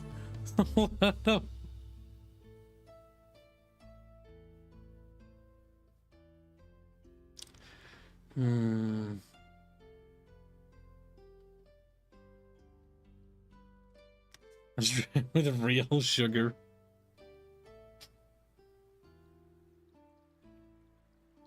Watch a Minnesota boy from a Golden State. That's all you. The only reason why your states have any influence in the United States is due to the fact that all you do is subsidize corn and everything. Like, well, we make corn out of car corn.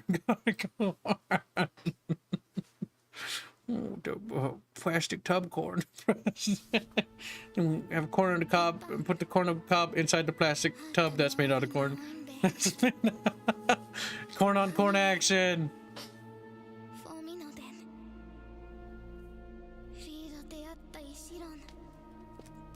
Ah, see, you never had a grilled corn on the cob layered with a nice little bit of butter and nice sea salt. So good.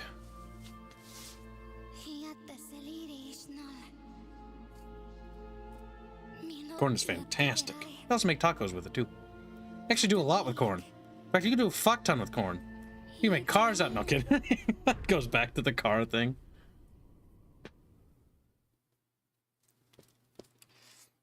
I told you, chat, the conspiracy is not only true, but based.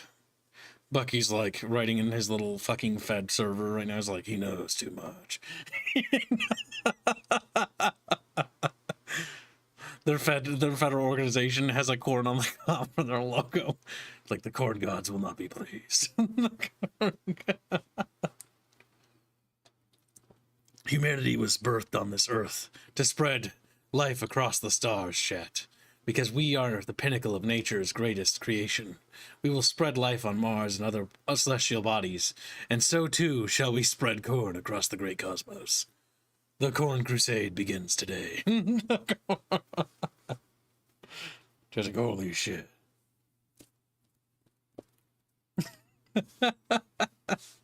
Europeans in chat are like, what the fuck? If a drink doesn't give you diabetes after one sip, it's boring. Pretty much. It's like, wow, a smoothie. Oh, it's so yogurty and fruity. Oh, I have a heart attack. Flops over dead. Yes. There's a place. It's quite a ways from here. Quite a ways, sadly. But if you're ever in Minnesota and you're in a city called St. Cloud, there's a place called Parkwood Theaters. It's a nice theater place. At least I remember it being. I haven't been there in fucking forever, and it's a billion years away from me. But at Parkwood Theaters, there is this thing where there's a little metal diner outside of Parkwood Theaters in St. Cloud. And that diner is like a metal building, and it shines. And it's very 60s themed inside. They make fucking really awesome malt shakes or whatever, chocolate malt shake. Oh, yes, it's done in like the old school style. Oh, it's so good. It's fucking delicious. I want one. I want one. So good.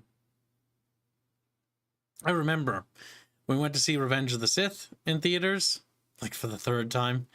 My dad and I fucking, we went in there to have dinner.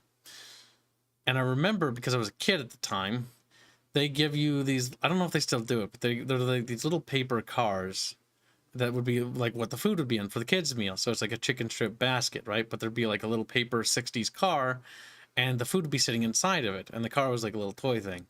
And I remember we actually have one of those little paper cars in our own home theater. It's still sitting next to the popcorn machine, if I remember right. Memories of a past. It was a nice diner. Very cozy. It was always nice to go there either, preferably before seeing the movie. Because then you can kind of lounge and you feel fat. Eat the food first before the movie, then watch the movie with a snack. And only nibble on the snack because you're not actually really hungry anymore. But, you know, whatever.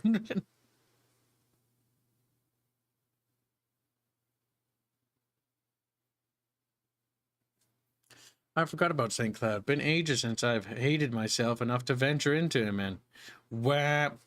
St. Cloud is a place that's pretty far away for me, but it's the closest piece of civilization.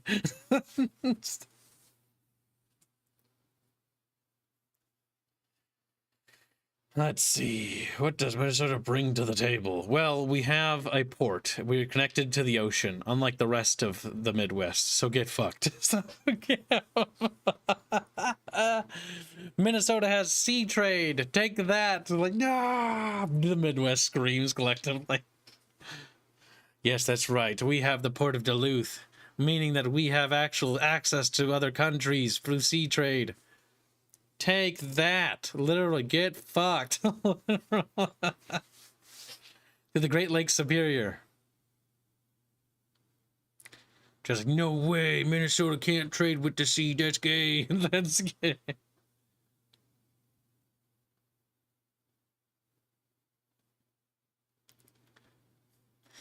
But you have the Twin Cities. Yeah, we do. They exist. We also have the Mall of America.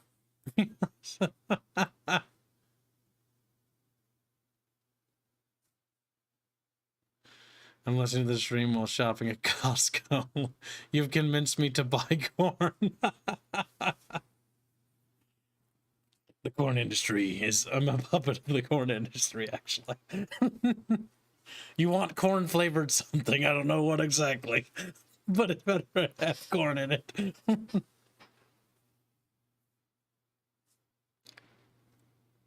Yeah, Minnesota is part of the Midwest. It is Commissar Czar. Get fucked. I have a Midwestern accent, though it's barely noticeable. Because you know why it's barely noticeable? Because Midwestern people are superior. Let's see.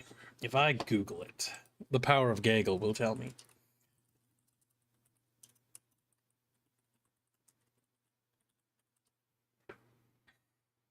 It is part of the Midwest. I knew it. Yeah, take that, chat. Like, nah.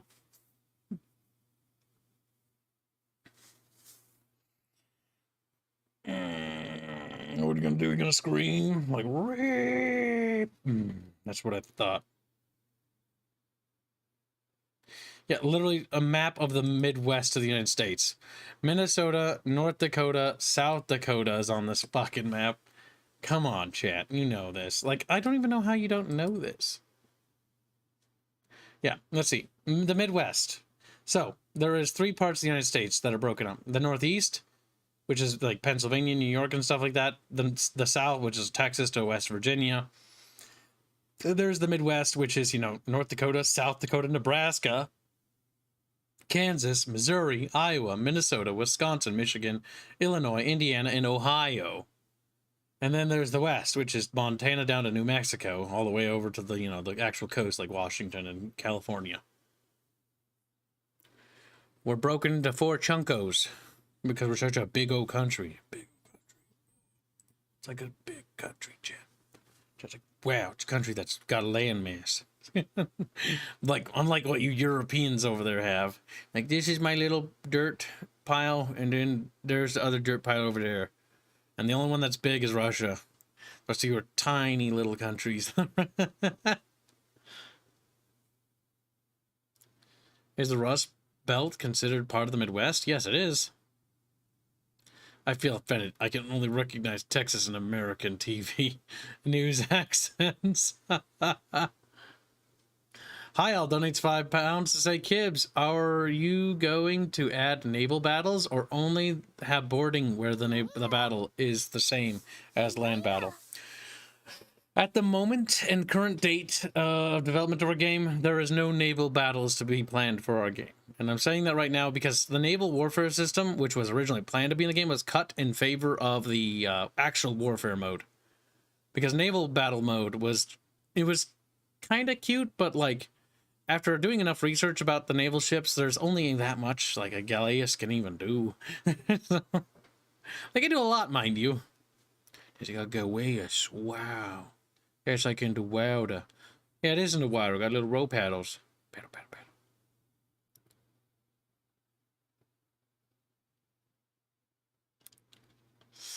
Europeans are all Europeans. You're all the same. You're all the same. USA is USA. You're all Yanks. That's not entirely true. Yankee and Dixie culture are slightly different, though the differences are not nearly as big as they once were.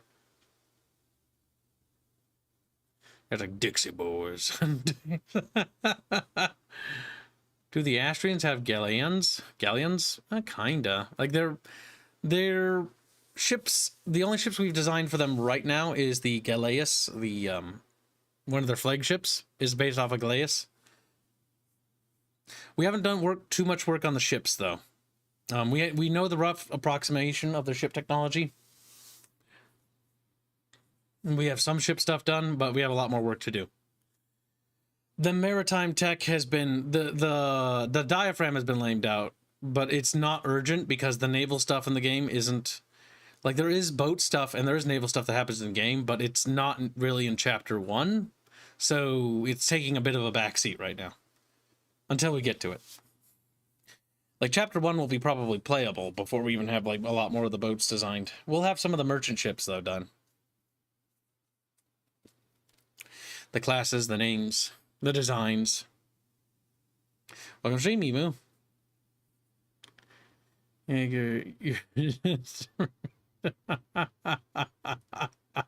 They're fighting, oh my god.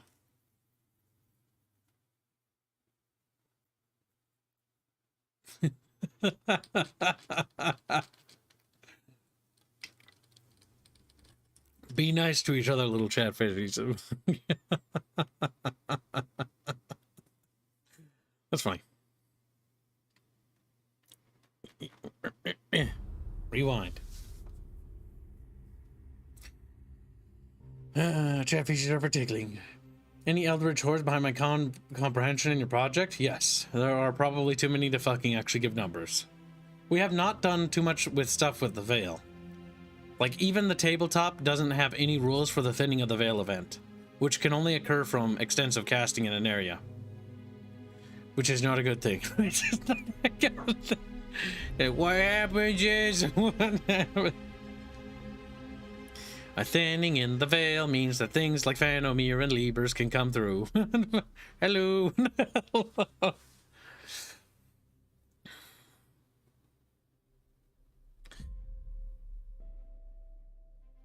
Enough painting for the day. I created an abomination, says Jeno. When are you going to print our minis and paint those?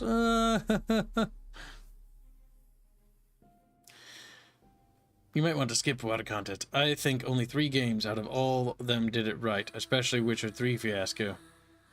Yeah, no. Like, when it comes to the maritime stuff for Terrestria, most of it, like, if there's any naval combat, like, there's either monsters crawling out of the water and onto the ship, and you have to fight off the deck or something like that, or there's, like, a boarding action taking place.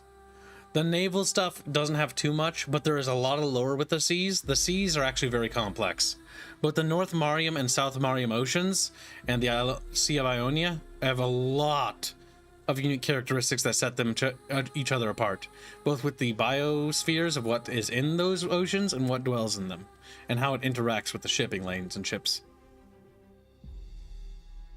I've done some preliminary work on the South Soviet Ocean, which has even more weird things in it. The oceans in our game, I did not want to be big, giant, empty spots of just mindless water to cross. That was boring. So I made sure that the oceans are just as alive and just as rich, and if not more detailed in a lot of different ways. And more horrific ways, I think. We've mentioned the parasite before. The parasite's one of my favorite things. Not the favorite, though, but one of. The lanky crabs, too. Oh, I hate those. Those are gross. Alright, but you know what I mean.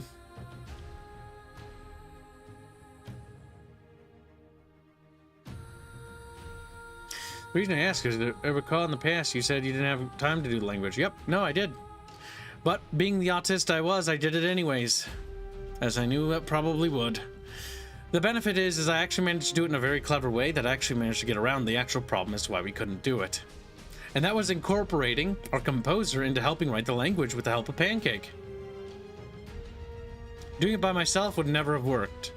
Doing it with both of their help made it not only easy to do, but to the point where it's actually just simple now. Which is baffling. But I guess maybe when you have, you know, multiple hands working on the language, it's a lot easier. Coming up with, like, the whole fucking history of the phonetic structure is even easier, too. The chatfishies are smart.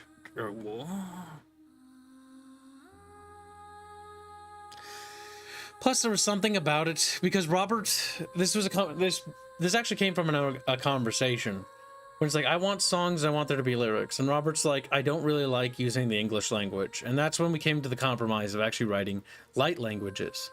Meaning we construct languages based on how we need and what we need words. So this is partial language construction. Again, with Robert, Pancake, and my help, we managed to do it in a way that actually is pretty simple. Takes about maybe an afternoon, really. Pancake helps with the pronunciations and enunciations of words, which means that takes that whole mess of pronunciation of words off of us completely.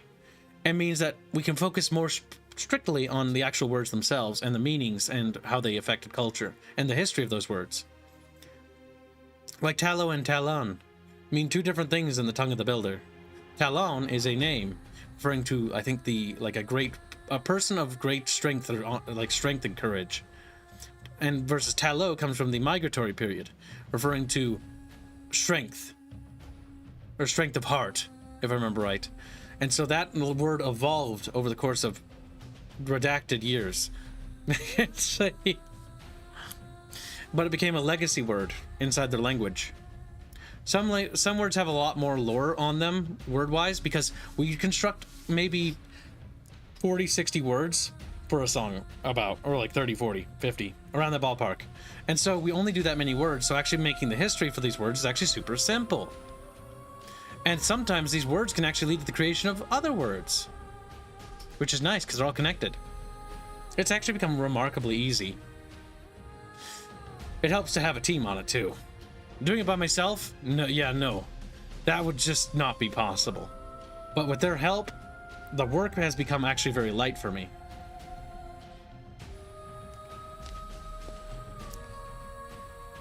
The creation mythos, a colossi, giving birth to the universe. Oh. The lore video's not done. The art's done, but we just need to finish the script. Need to find time to actually start working on the finalization of the script. Can't wait. The art's done. Oh, that's the fucking... I didn't think I would be the slow one, but here I am. Sad. Everything is waiting on me on that. That's like the only thing that's waiting for me to get shit done now. God damn it. God damn it.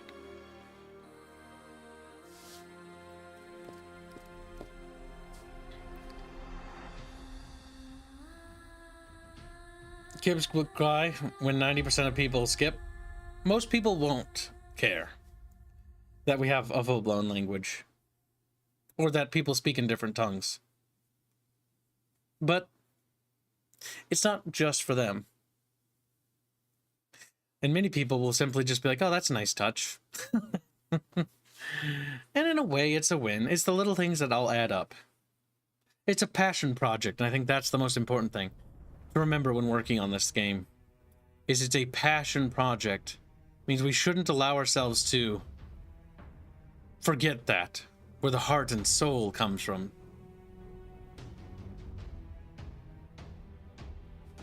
Everyone's already used to you being late. Yeah, pretty much. Hey, better late than never, right? Is there something in your game like specific language runes or magic incantations? Yes, there is, for every single culture. It's awful. God help me. It's very complicated. So, there is the Celestial Starborn, which is the current mainstream religion in Astria, that follows the teachings from the Silver Prophet during the Age of Kanar, the birth of the Astrian Kingdom and the death of the Astrian Republic. The Kanar dynasty, which has ruled Astria ever since, the Ball in Line. That adheres to the Starborn faith. Then there is the War of the Five... Before the War of the Five Emperors, there's the War of Gods, or War of Gods, I don't remember. There's a religious war that led to the exiling of all...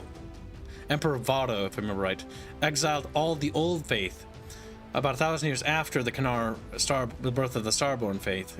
Exiled the old faith to the Isle of Nairi. Nairi is the Isle of House Tilius. So there's a splinter faith there. As time went on, various nations would secede from the Astrid empires. They began to, suffer a great decline following the War of the Five Emperors, the Civil War. The first major civil war since the days of Kanar. And that led to the creation of the Celestial Singularity, which is the belief in the one true God. And that does not adhere to the Celestial... it's part of the Celestial family, but it also doesn't adhere to hardly any of the same things. It is very New Age bullshit, is how the Astrians would view it. The Singularity faith. And that's just religions relating to just the Astrian splinters. That's not including cults and minors. But yeah, then there's and that works based on incantation mostly. Most Astrian faiths are all based off of, or celestial faiths are based on incantation. Incanting and reciting of words of power. Singularity is just fucking ranting. It is unhinged blathering. That's why it's also considered New Age and less refined. It's some fucking retarded ass priest with incense just fucking rambling and screaming at people. About the one true God. Then there is, the Celestial Starborn, which is incantation, elegant. The Celestial Old Ways, which is incantation, but a little bit more dark elements with it. Boiling down to the Old Ways dealing with a little bit of sacrificial, light sacrificial. Because if you're familiar with any of the lore surrounding the creation of oracles, and before the banning of oracles by Kanar, the first king of Astria. Oracles are basically children, specifically young females, that are forced to endure horrific torture and horrific things and often die in the training to become an oracle. That's why every oracle is normally insane on some level. That's why they had to get rid of them. Speaking of oracles, there's Thessa. She burned the city and she danced among the flames. That's when Kanar's father Ilos was like, oh my god, she's fucking nuts. Oh my god. That's the city, on the other side of the river of Osos and the forest of Califar, there is a city, or its ruins, said to be bleached white from the flames itself. Whether that's bullshit or not, who knows? But either way, you can still find the ruins. Yeah, no, they'd still be there in the current era. Very overgrown now. Only probably the walls would be what would be left, because most of the building materials of that city in particular were degradable and weren't really built to last. They were, after all, considered a barbaric kingdom by the Republic days, so very primitive materials. Hey, Dash Gibbs. Oh, look, there's Celeste. With the reaching, twisting branches from the jungles of Vatsti. Vatsti is an absolutely horrific fucking place. That's the continent below Avagadia. Oh. That's where the crab people are, though. Crab people, crab people. The river cities. Giant cities that float along these massive, massive rivers. Did that city belong to the ancestors of the Nefirs? Oh, no. It belonged to the ancestors of the Ithrin. Ithrin, the Gol Ithrin, if I remember right. The Gol Ithrin no longer exist. The Gol Ithrin tribe was wiped out a long time ago. The Ithrin people are still in existence. They're to the north of the Imperial territories. The Ithrin follow the Galahadra, which is a different faith. They have giant towers with their mages at the top of these wizard towers. These towers still permeate Nefir territory, and the Nefir don't really fuck with the sorcerers in those towers because they're not only ancient, hundreds of years old, but they're fucking mean. They genuinely don't like to be bothered by people.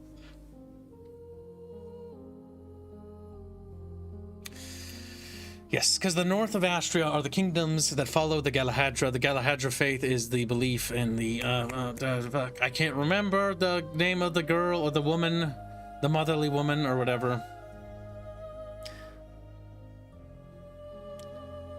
The Chatfish are tinking. Crubs are people too? Crubs aren't really people, but they are tameable and rideable. Who knows? Maybe we'll have a section of the game where you go to Vatsti and you get to ride a battle crub. Battle crub.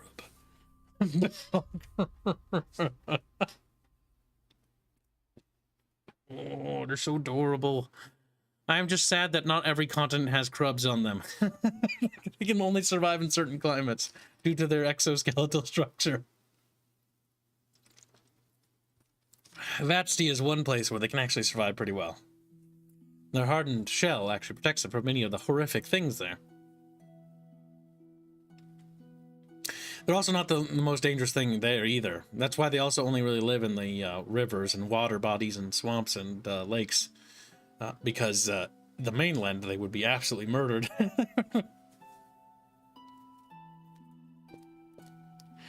BBTD LTD donates $2 Nuzaki bucks to say, hi KB, any timeline to release at this stage? Currently the tabletop was just released yesterday for early testing and is now available for playtesting. Gunfox has been a member for 16 months and says, smack the kibs, punish the kibs, so sacrifice, yes, yes, and the peasants in the state of sacrifice will be glorious, and we're taking the city, yes, yes, send them in. Thank you for your membership and long-time support, little Gunfox man. There's so much lore and history of these regions. The mountains, too. They have names. Some of them have disputed names. Those are the worst parts. I hate that. There's like one mountain, I forget where it is. It's next to Astria. It's Verti, if I remember right, in Astrian. Or is it Verti in Astrian? Or is that in Ithrin? I don't remember. Ah, fuck, either way. It's got like 6 names. It's awful. Different names for different people that once held it. It's the lone mountain. Sits by itself. It's kind of like the mountains of Helios, where it's just like a random series of old mountains that are sort of just sitting in a clump in a valley where a river runs through. The river leads into the forests of Ilos. The Ilos forests are named after General Ilos from the Kanar era. Helios is the ancient capital of the Astrian Empire. Also was the capital of the Astrian Kingdom, and was the capital of the Astrian Republic. Or no, was it? Yeah, it was, kind of. It wasn't a really centralized capital, but it did move around a lot. Rivera became a big bureaucratic district. That's also why. And Rivera is also beautiful. It's also why Rivera also is kind of like the bureaucratic center of the Astrian Empire. It's where the Senatorium is, and where most of the Senate stuff went. Actually left Helios. Helios became more of a place for the emperors. Then the capital was relocated to the new city of Pyria, which was just a fishing village. No real big history there. In fact, I don't think it has any battles that ever took place in Pyria historically. It is kind of just an unremarkable little piece of land. Very beautiful, but really didn't have a whole lot of strategic importance until the Nephiric horde got to the River of Osos. The access to a easy port is actually very nice, and the fact that the city was able to be pre-planned and a lot of structures were to be easily demolished allowed them to construct the city to be more defensible, versus using Cyrenia. Cyrenia would have made a... See, I understand why Crondrius made the decision he made, but I would have... Cyrenia is not a bad pick either. Cyrenia is, historically speaking, one of the more prominent ports of the Volan regions, and would have made a better... It would have its strengths advantage. Pyria also has this advantage due to the fact that it literally can be flooded, which is a huge tactical advantage, which can shorten the walls up so nicely. There were so many decisions to make, because when I had to factor in Crondrius' final decision to move the capital. Pyria's cool. At least Pyria got to be a thing. Pyria is actually very unique. It's not like Cyrenia. Hey, what is Cyrenia? Whoa. You remember that big-titted fucking girl that wore the Luminarian cape from the Republic era? I forget her name off the top of my head. She's one of the big matriarchs of the major families. And she was one of the adversaries of Kanar. Her capital or position of power actually stemmed from Cyrenia. She was also the least popular person during the during that war for against the Republic, because she couldn't get like any of the Astrians to follow her, but had a lot of fucking money. That and her trade connection to former Luminarian territories were actually very good. If you're familiar with history, the Luminarians are actually very important. Luminarians are the ancient giants, the giant folk that used to be one of the first empires known in terrestrial lore. Sea merchant empire that spread from various isles and all the way... Wow, they were actually quite big. All the way up to Elastro and Kordanos. Oh, chat's thinking. So you don't have the map up. So people who are new are like, what the fuck are these places? What the fuck? Yes, Kipo. I'm sure the newish whom the stream directed knew and recognized items and clothing from Terrestria. Luminarian, the Luminarian cloak, the reason why the Luminarian silk is so cool is because it looks like glittering stars. It's like spacey looking. It's like a dark blue hue. And it can be basically imbued with things to make it look like it's spacey. Like it's like the night sky. Fun fact, the throne room of the ancient capital of Helios, the throne of the emperor, which is carved in the mountain stone of, the mountain of Helios itself, is actually lined with Luminarian silk at the top. So when you're actually in the throne room, it looks like it's like outside nighttime all time. It's fucking beautiful. We have not gotten to show off the actual throne room itself, but that's because the new capital is Imperia, and so it's the new Imperial Palace. But that's okay. We'll get to show it off later, because it'll be in the video game, I promise you. I won't deprive you of that location. It's too cool, and has too much history to not be in the game. Even Woo-Boo cannot withstand the power of water. Even Woo-Boo. God damn it. Wonderful. Big bahunga dunga bungas. She has got some of the biggest titties in our entire setting. At least so far of all the characters we've had.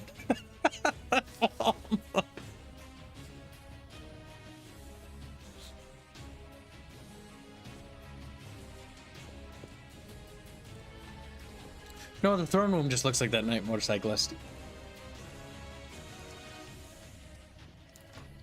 The ceiling was lined with luminary and silk, which was made to reflect the stars themselves. That way, when they look into it, they can actually see the gods, as if the gods themselves are looking down upon them. Part of the Astrians' love of the sky. Remember, just because they love the sky, the throne room isn't necessarily, you know, outside, but for tactical and strategic reasons, it kind of has to be, you know, into the mountain. Just like, oh, yeah, I guess so. Welcome back, Semper Tantrum.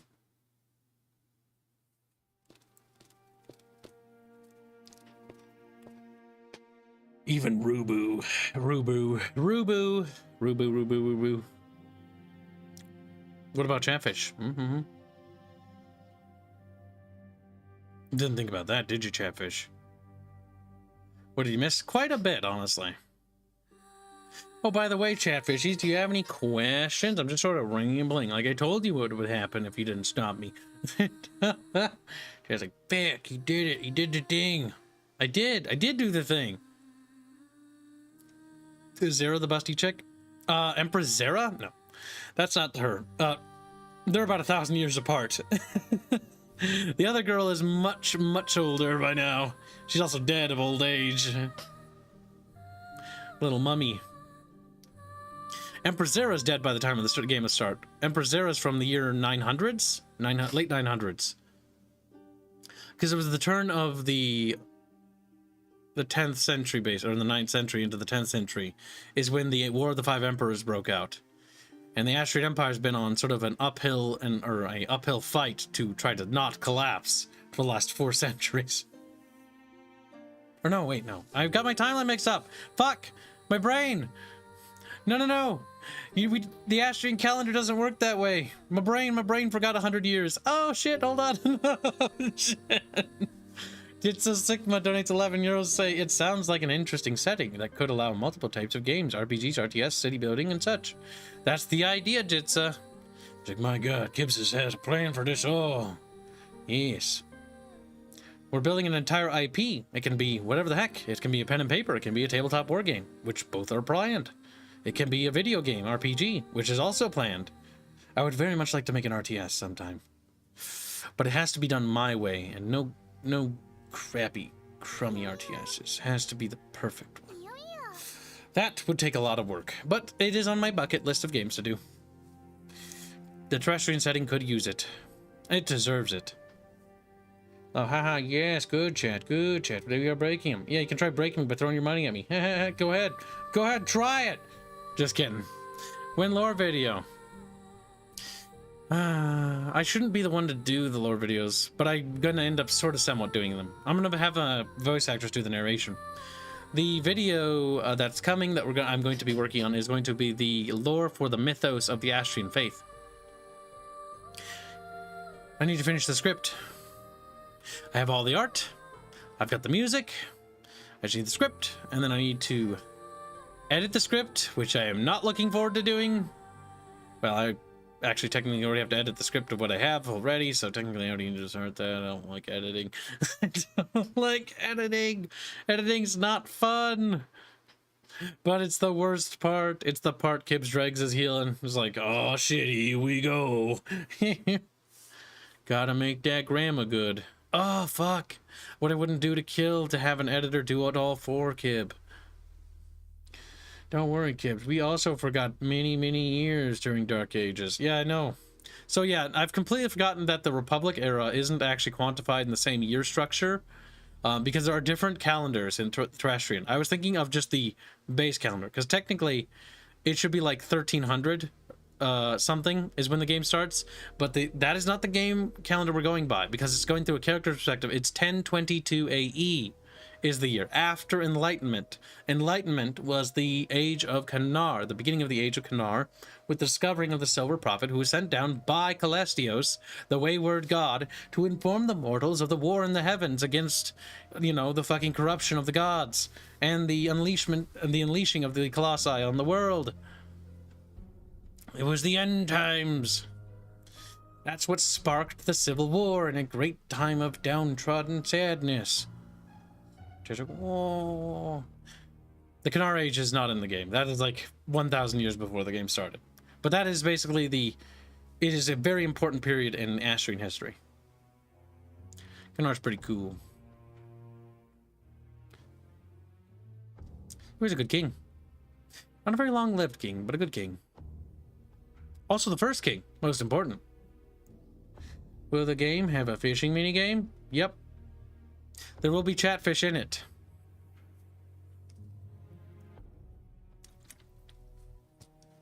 I would like to make fishing songs for that. But there's actually like very nice somberly music when you fish.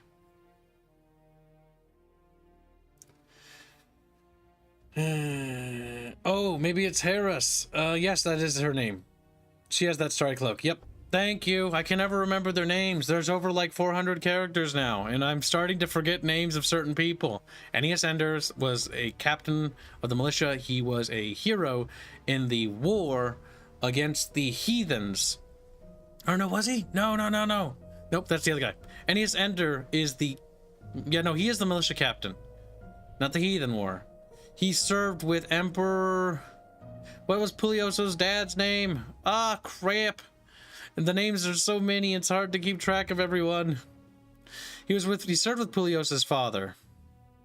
Emperor Daros. That's right. He served with Emperor Daros on that campaign. Yes. I remember now. Oh, my homies hate Kanar. Damn. Bucky's mad because he was actually part of the great families. The great families that ruled the Republic. They were like, we has all the money and all the influence. To be fair, many people did, especially nobility of the Assyrian Republic era, fucking despise Kanar. He was not a popular person. Not among the nobility or anyone in actual positions of influence, which was very unfortunate. But fortunately, he lucked out. He had the popular vote. Manpower sometimes overcomes.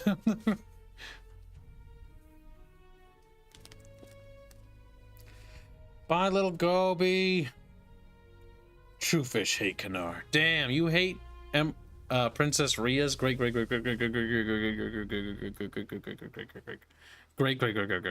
times like 11 granddad. He's like, yeah, pretty much. Kanar fans versus Bucky fans. Damn. His genes are pretty good, though. As I just appears on the screenshot.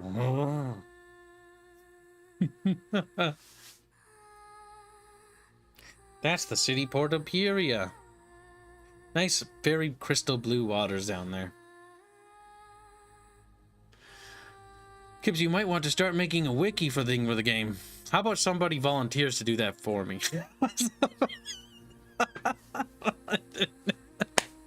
He's like, no, Kib. No. No. There probably should be. The only thing I have is the lore Bible. The lore Bible is for my use only, and for people on the team if they want to look at it. But it is hyper condensed. It is not an easy read, and I wouldn't let you read it even if you wanted to. I know, because I'm like, oh, Carlos, just check this, section on the, mythos and laws of, the blah, blah, blah. I can't say that word, because it'll be spoilers if I did. And he's like, okay. And he reads it, and he's like, I read it like 6 times, and my brain. It's like, okay, hold on. I'll just walk you through it. And so after like 4 hours of talking about it, I managed to get all the ideas through. You see, it's hyper condensed, so that's another issue.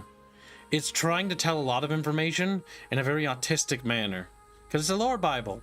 It's literally just meant for me as a lore reference sheet. It wasn't really meant for people to consume. It's not meant for consumer basis. It's meant for me. It's to make sure that I'm always doing things right, because it's actually hard to keep track of all these lines. The entire 1,000-year dynasty of the Astrians is awful. Fuck, I hate the Volans. I kind of agree with Baby Bucky a little. Fucking Volans are terrible. Goddamn, they don't have long, they're not long-lived, and they actually die very young because they're fucking dumb, stupid little shits. Like, oh, let's go on the front lines of battle for field and glory and honor. Oh, fuck. Oh, God, when they died at the age of 30 or 20, it's terrible. Because it's like, crap, now I gotta, like, get the next one. Oh, he died at a premature age. Fuck. There's one era where not a single emperor was over the age of fucking 30. And that, if I remember right, it was 30 or 35 or something like that. Because they kept fucking dying during one of the most brutal fucking wars in terrestrian history, which was the goddamn Astro Dominion Wars.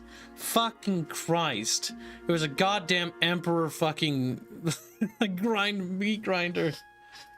Just chewing him up and spitting him out. That's where the tradition of the red eye paint comes from Rhea, the firstborn princess, wears red eye paint. It is an homage to that period, to the Empress Nesri, if I remember right. Not Nesri Kanar's daughter, Nesri the Empress, where she was said to have painted her eyes with the blood of her husband, which is kind of like, why would you do that? Probably wasn't the blood of her husband, let's be real here. That stuff would dry up and cake off and fall off, but basically it's like an oily ointment. It was symbolic of revenge. It was Empress Nesri who laid siege to the city of Amon. With the help of the generals, obviously, because, you know, just a war.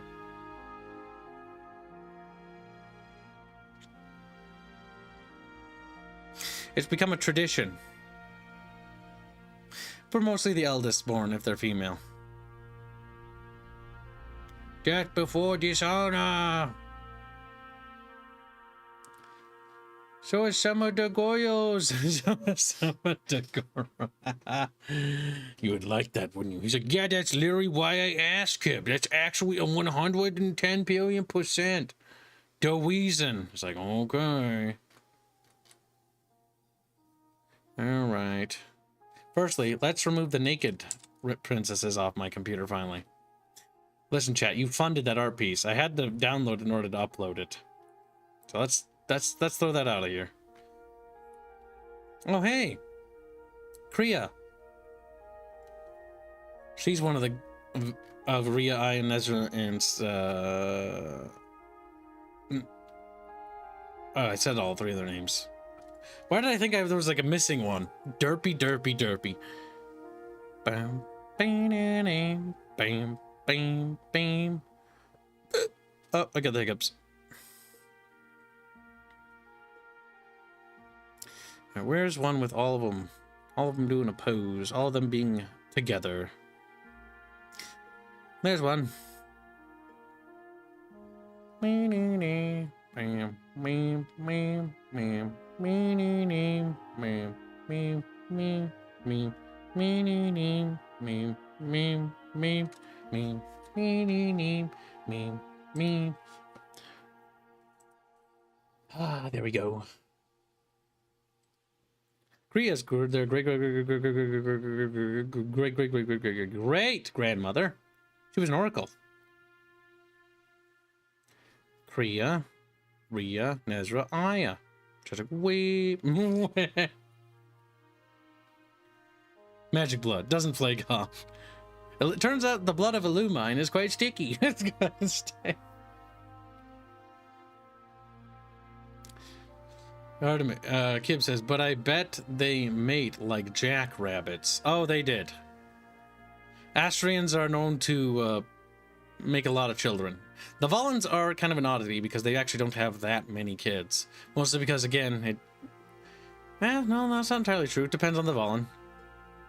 They just don't. If I look at their family line, there's actually not that many splinters, and if there's distant relatives, there is a law where if they're X distance from the family tree, they actually are what's the word?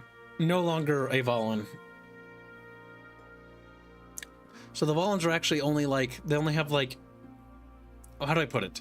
There is the main line, and then there is the cousin line, and then there's nothing. And the cousin line gets like no power. Normally.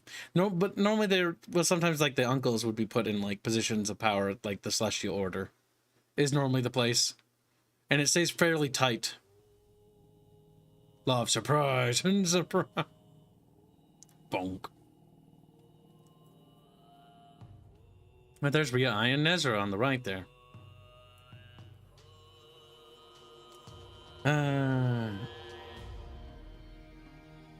The chatfish are now arguing. No.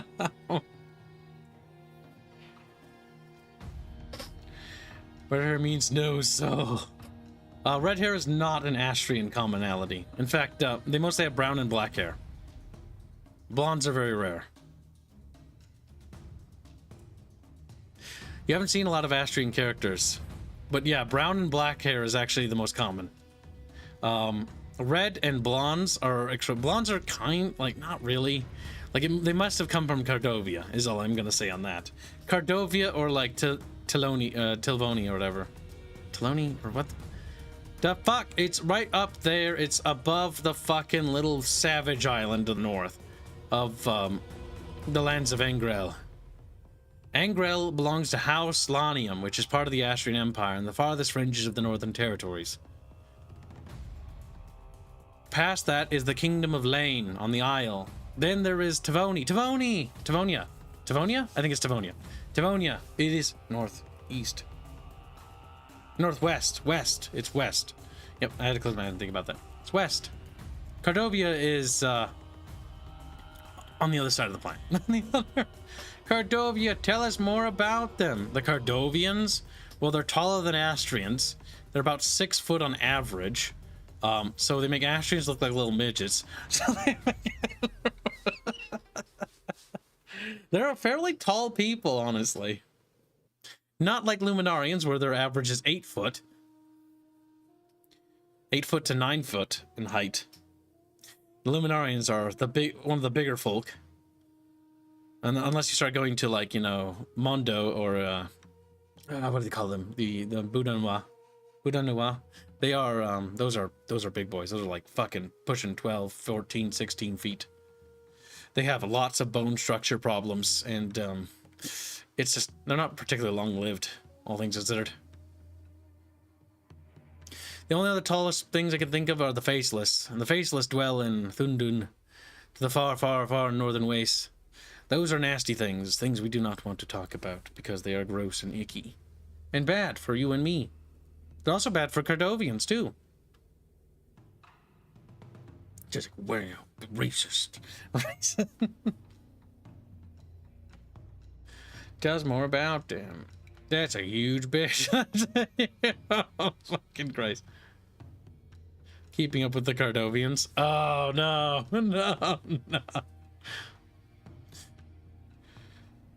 What is Aya's weapon? She has a seeing stone. It's not really a weapon, but she has been known to hit some people with it. Like, it will hurt like a fucking getting hit with a giant fucking marble orb, basically. It's not gonna feel pleasant if you're struck with it. Like, put it that way. She doesn't really have anything. I mean, behind her, on her back, is a small, very well-crafted matchlock pistol. But that is it. That's actually her only weapon. And then she wears a little pouch.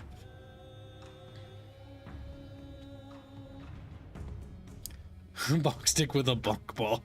Pretty much. The whole population is generally around 6 feet. They're pretty tall. Cardovians are tall. Most of the people from the mountainous regions of the north above Avagaria are, I forget the regional name. There's technically two regional names. It has two names due to the fact that two major cultures occupied. There's the Olnir and the Azak. The Azak are the Cardovians. The Olnir are violent people from even north of them, and they are considered to be savages by the Cardovians, which is funny because the Astrians thinks that the Cardovians are savages with a little bit more, extra steps. They think they're better than Nafir. The Astrian view of a Cardovian is more positive than Nafir. I mean, to be fair, they think Nafir are basically the worst thing ever. That's whatever. Okay, whoa.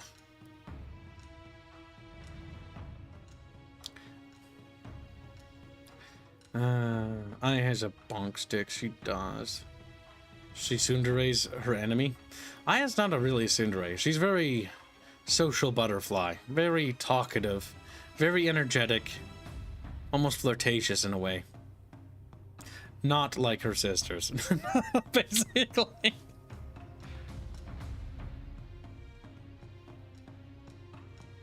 B-Bert is here. B-Bert. Buzz. He's like buzz. He buzzes at me aggressively.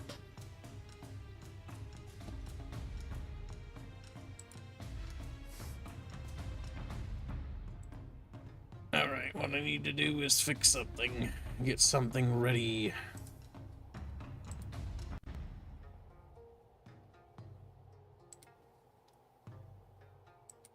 Where'd I put it? Where'd I put it? Where'd I put it? There. Ew.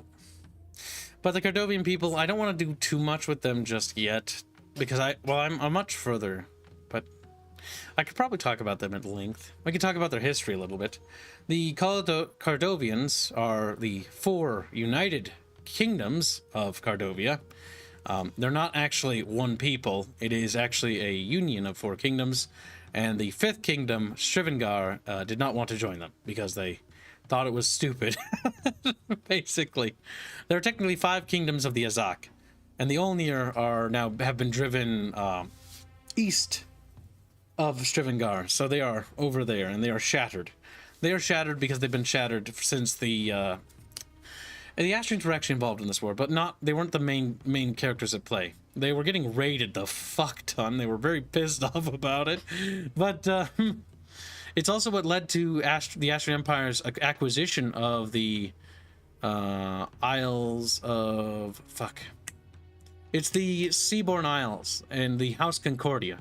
It led to their acquisition because the king was a coward and fled, because the Olnir fleet came to raid their coast, and the king took all his riches and wealth and fled to the Astrian Empire and basically sought asylum and basically made a deal for the Astrians to help get him back his kingdom. In exchange, he would become a high kingdom.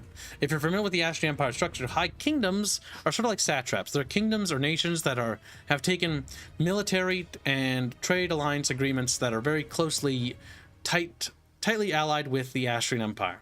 There are a couple of kingdoms that are already, at this point, basically high kingdoms. There is the Ithrin, which stem from Golithrin, and then there are the Arnorans, which are to the left of them, which would be west. And then there are... No, I think that's it. I don't know if the Arnorans had actually entered a high kingdom ship yet. I think Ithrin would have been part of the high kingdoms, though. They would have been one of them by now. But then that's what made Concordia that. But they got a really bad deal because their king was such a fucking moron. It's why his descendants, which is the current House Lord of Concordia, which is one of his descendants, is Ido, the House Lord. He very much, and most of his family, view that king as the fucking rotten piece of shit for selling out their whole land to the Astrian Empire. They're one of the few, with how many high kingdoms, they're allowed to practice their religions and stuff like that separately. But yeah. So they're not, what's the word? Astrianified, if that makes sense. The Astrian Empire at the height of their empire is actually quite big, if you look at it geopolitically. But if you actually look at what the Astrians are doing, they're actually really not occupying that much land. They're just sort of we're friends now, right? And the other people are like, you beat the shit out of us, so I can't say no. So I can't say no.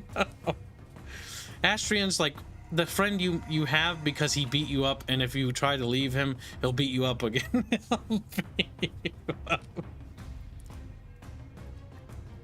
They're often viewed as bullies.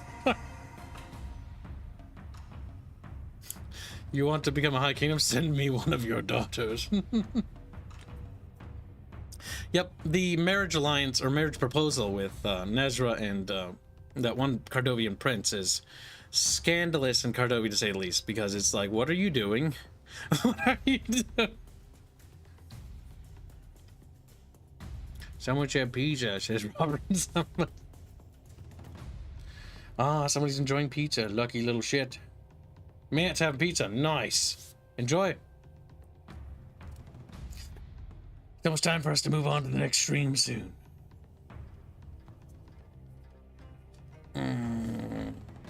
There's a lot of cultures and nations I haven't really talked about too much, mostly because a lot of them got wiped out or destroyed or conquered or subsumed. Happens. I only talk about the ones that really are persisting, because otherwise we'll be here all day. You're like, what happened to those guys? Well, they got absorbed by that tribe and they sort of just became a new entity, or they didn't quite make it. This tribe got scattered, and so they eventually faded into obscurity. Oh, but the Nephir are not from anywhere, even from Arnor or Ithrin. They're further. They come from the Great Plains of the Agorial, which is beyond the forests of Sorlingar and Annan Vale. So they come from beyond the mountains over there, which is over quite a ways away. That's actually very far away. They migrated, and their migration basically caused a huge avalanche of tribes to shift over because of lacking food resources. Lacking food resources and seeing the fertile Astrian lands, like, food, hungry. The Nephir occupy a large territory, but basically the various kingdoms that are currently occupied are either fighting wars of rebellion and resistance, like Arnor and Ithrin, who are currently resisting their Nephiric occupation. Some of the princes and even some of the nobility has actually fled into the Astrian Empire region, and is actually hanging out there waiting for the Astrians to finally sally from the Ossos and stop hiding behind the river, because that's how they view it, and come and fucking save their asses. The Astrians don't really want to cross the river because they're trying to solidify control of their empire. Because right now what happened is, since the War of the Five Emperors, the rise of the Great House Lords, you have a situation in which you have House Lords with a bit too much autonomy inside the empire. Bit of a problem. No, not Arnor. Aranor. A-R-A-N-O-R. Aranor.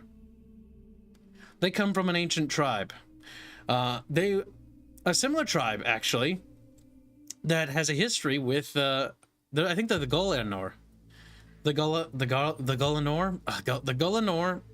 Was it the Golanor? I don't remember. I think it was the Golanor. They were the ones that fucking harassed Astria after Dolithrin. Because after Dolithrin was pushed out and away from them, I think the Golanor were the people that came and started to poke at them and pissed off the Astrians, is what led to their expansion to the mountain of Verti.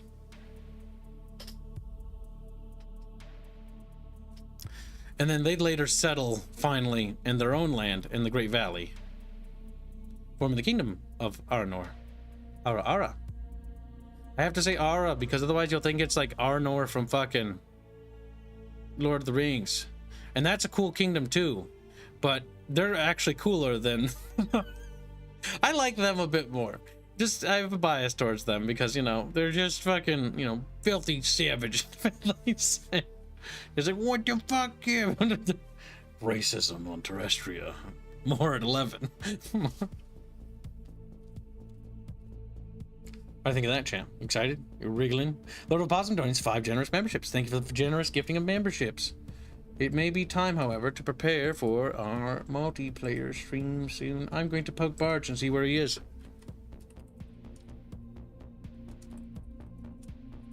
There we go.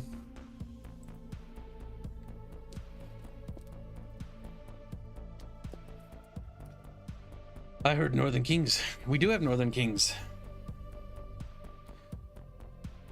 Will you get Archer to do lore videos? I might. I have plans to sally that Barch. Barch is ready. Alright, chat. Man crush a watermelon with his penis. You're a bit quiet, by the way. But I'm gonna wrap up here, Chatfish. So if you have any further questions, feel free to leave them in the comments. Don't forget, one final note, the TAW project has entered public testing. If you would like to play it, be sure to ask for the hashtag role in the Tag Me in Bro Room TAW tester rank, and then you'll be tagged in to the public tests. The session that went on today sounds like it went pretty well, so there'll be more sessions to come. Sorry that Fairbear wasn't alive. He was going to be around hopefully to answer some stuff, but I think he lost internet, so we'll get him back next time. So have a good one, Chatfishy, and we'll see you. I'll be scheduling a stream for Company 03 in like 5 minutes. Goodbye, chat.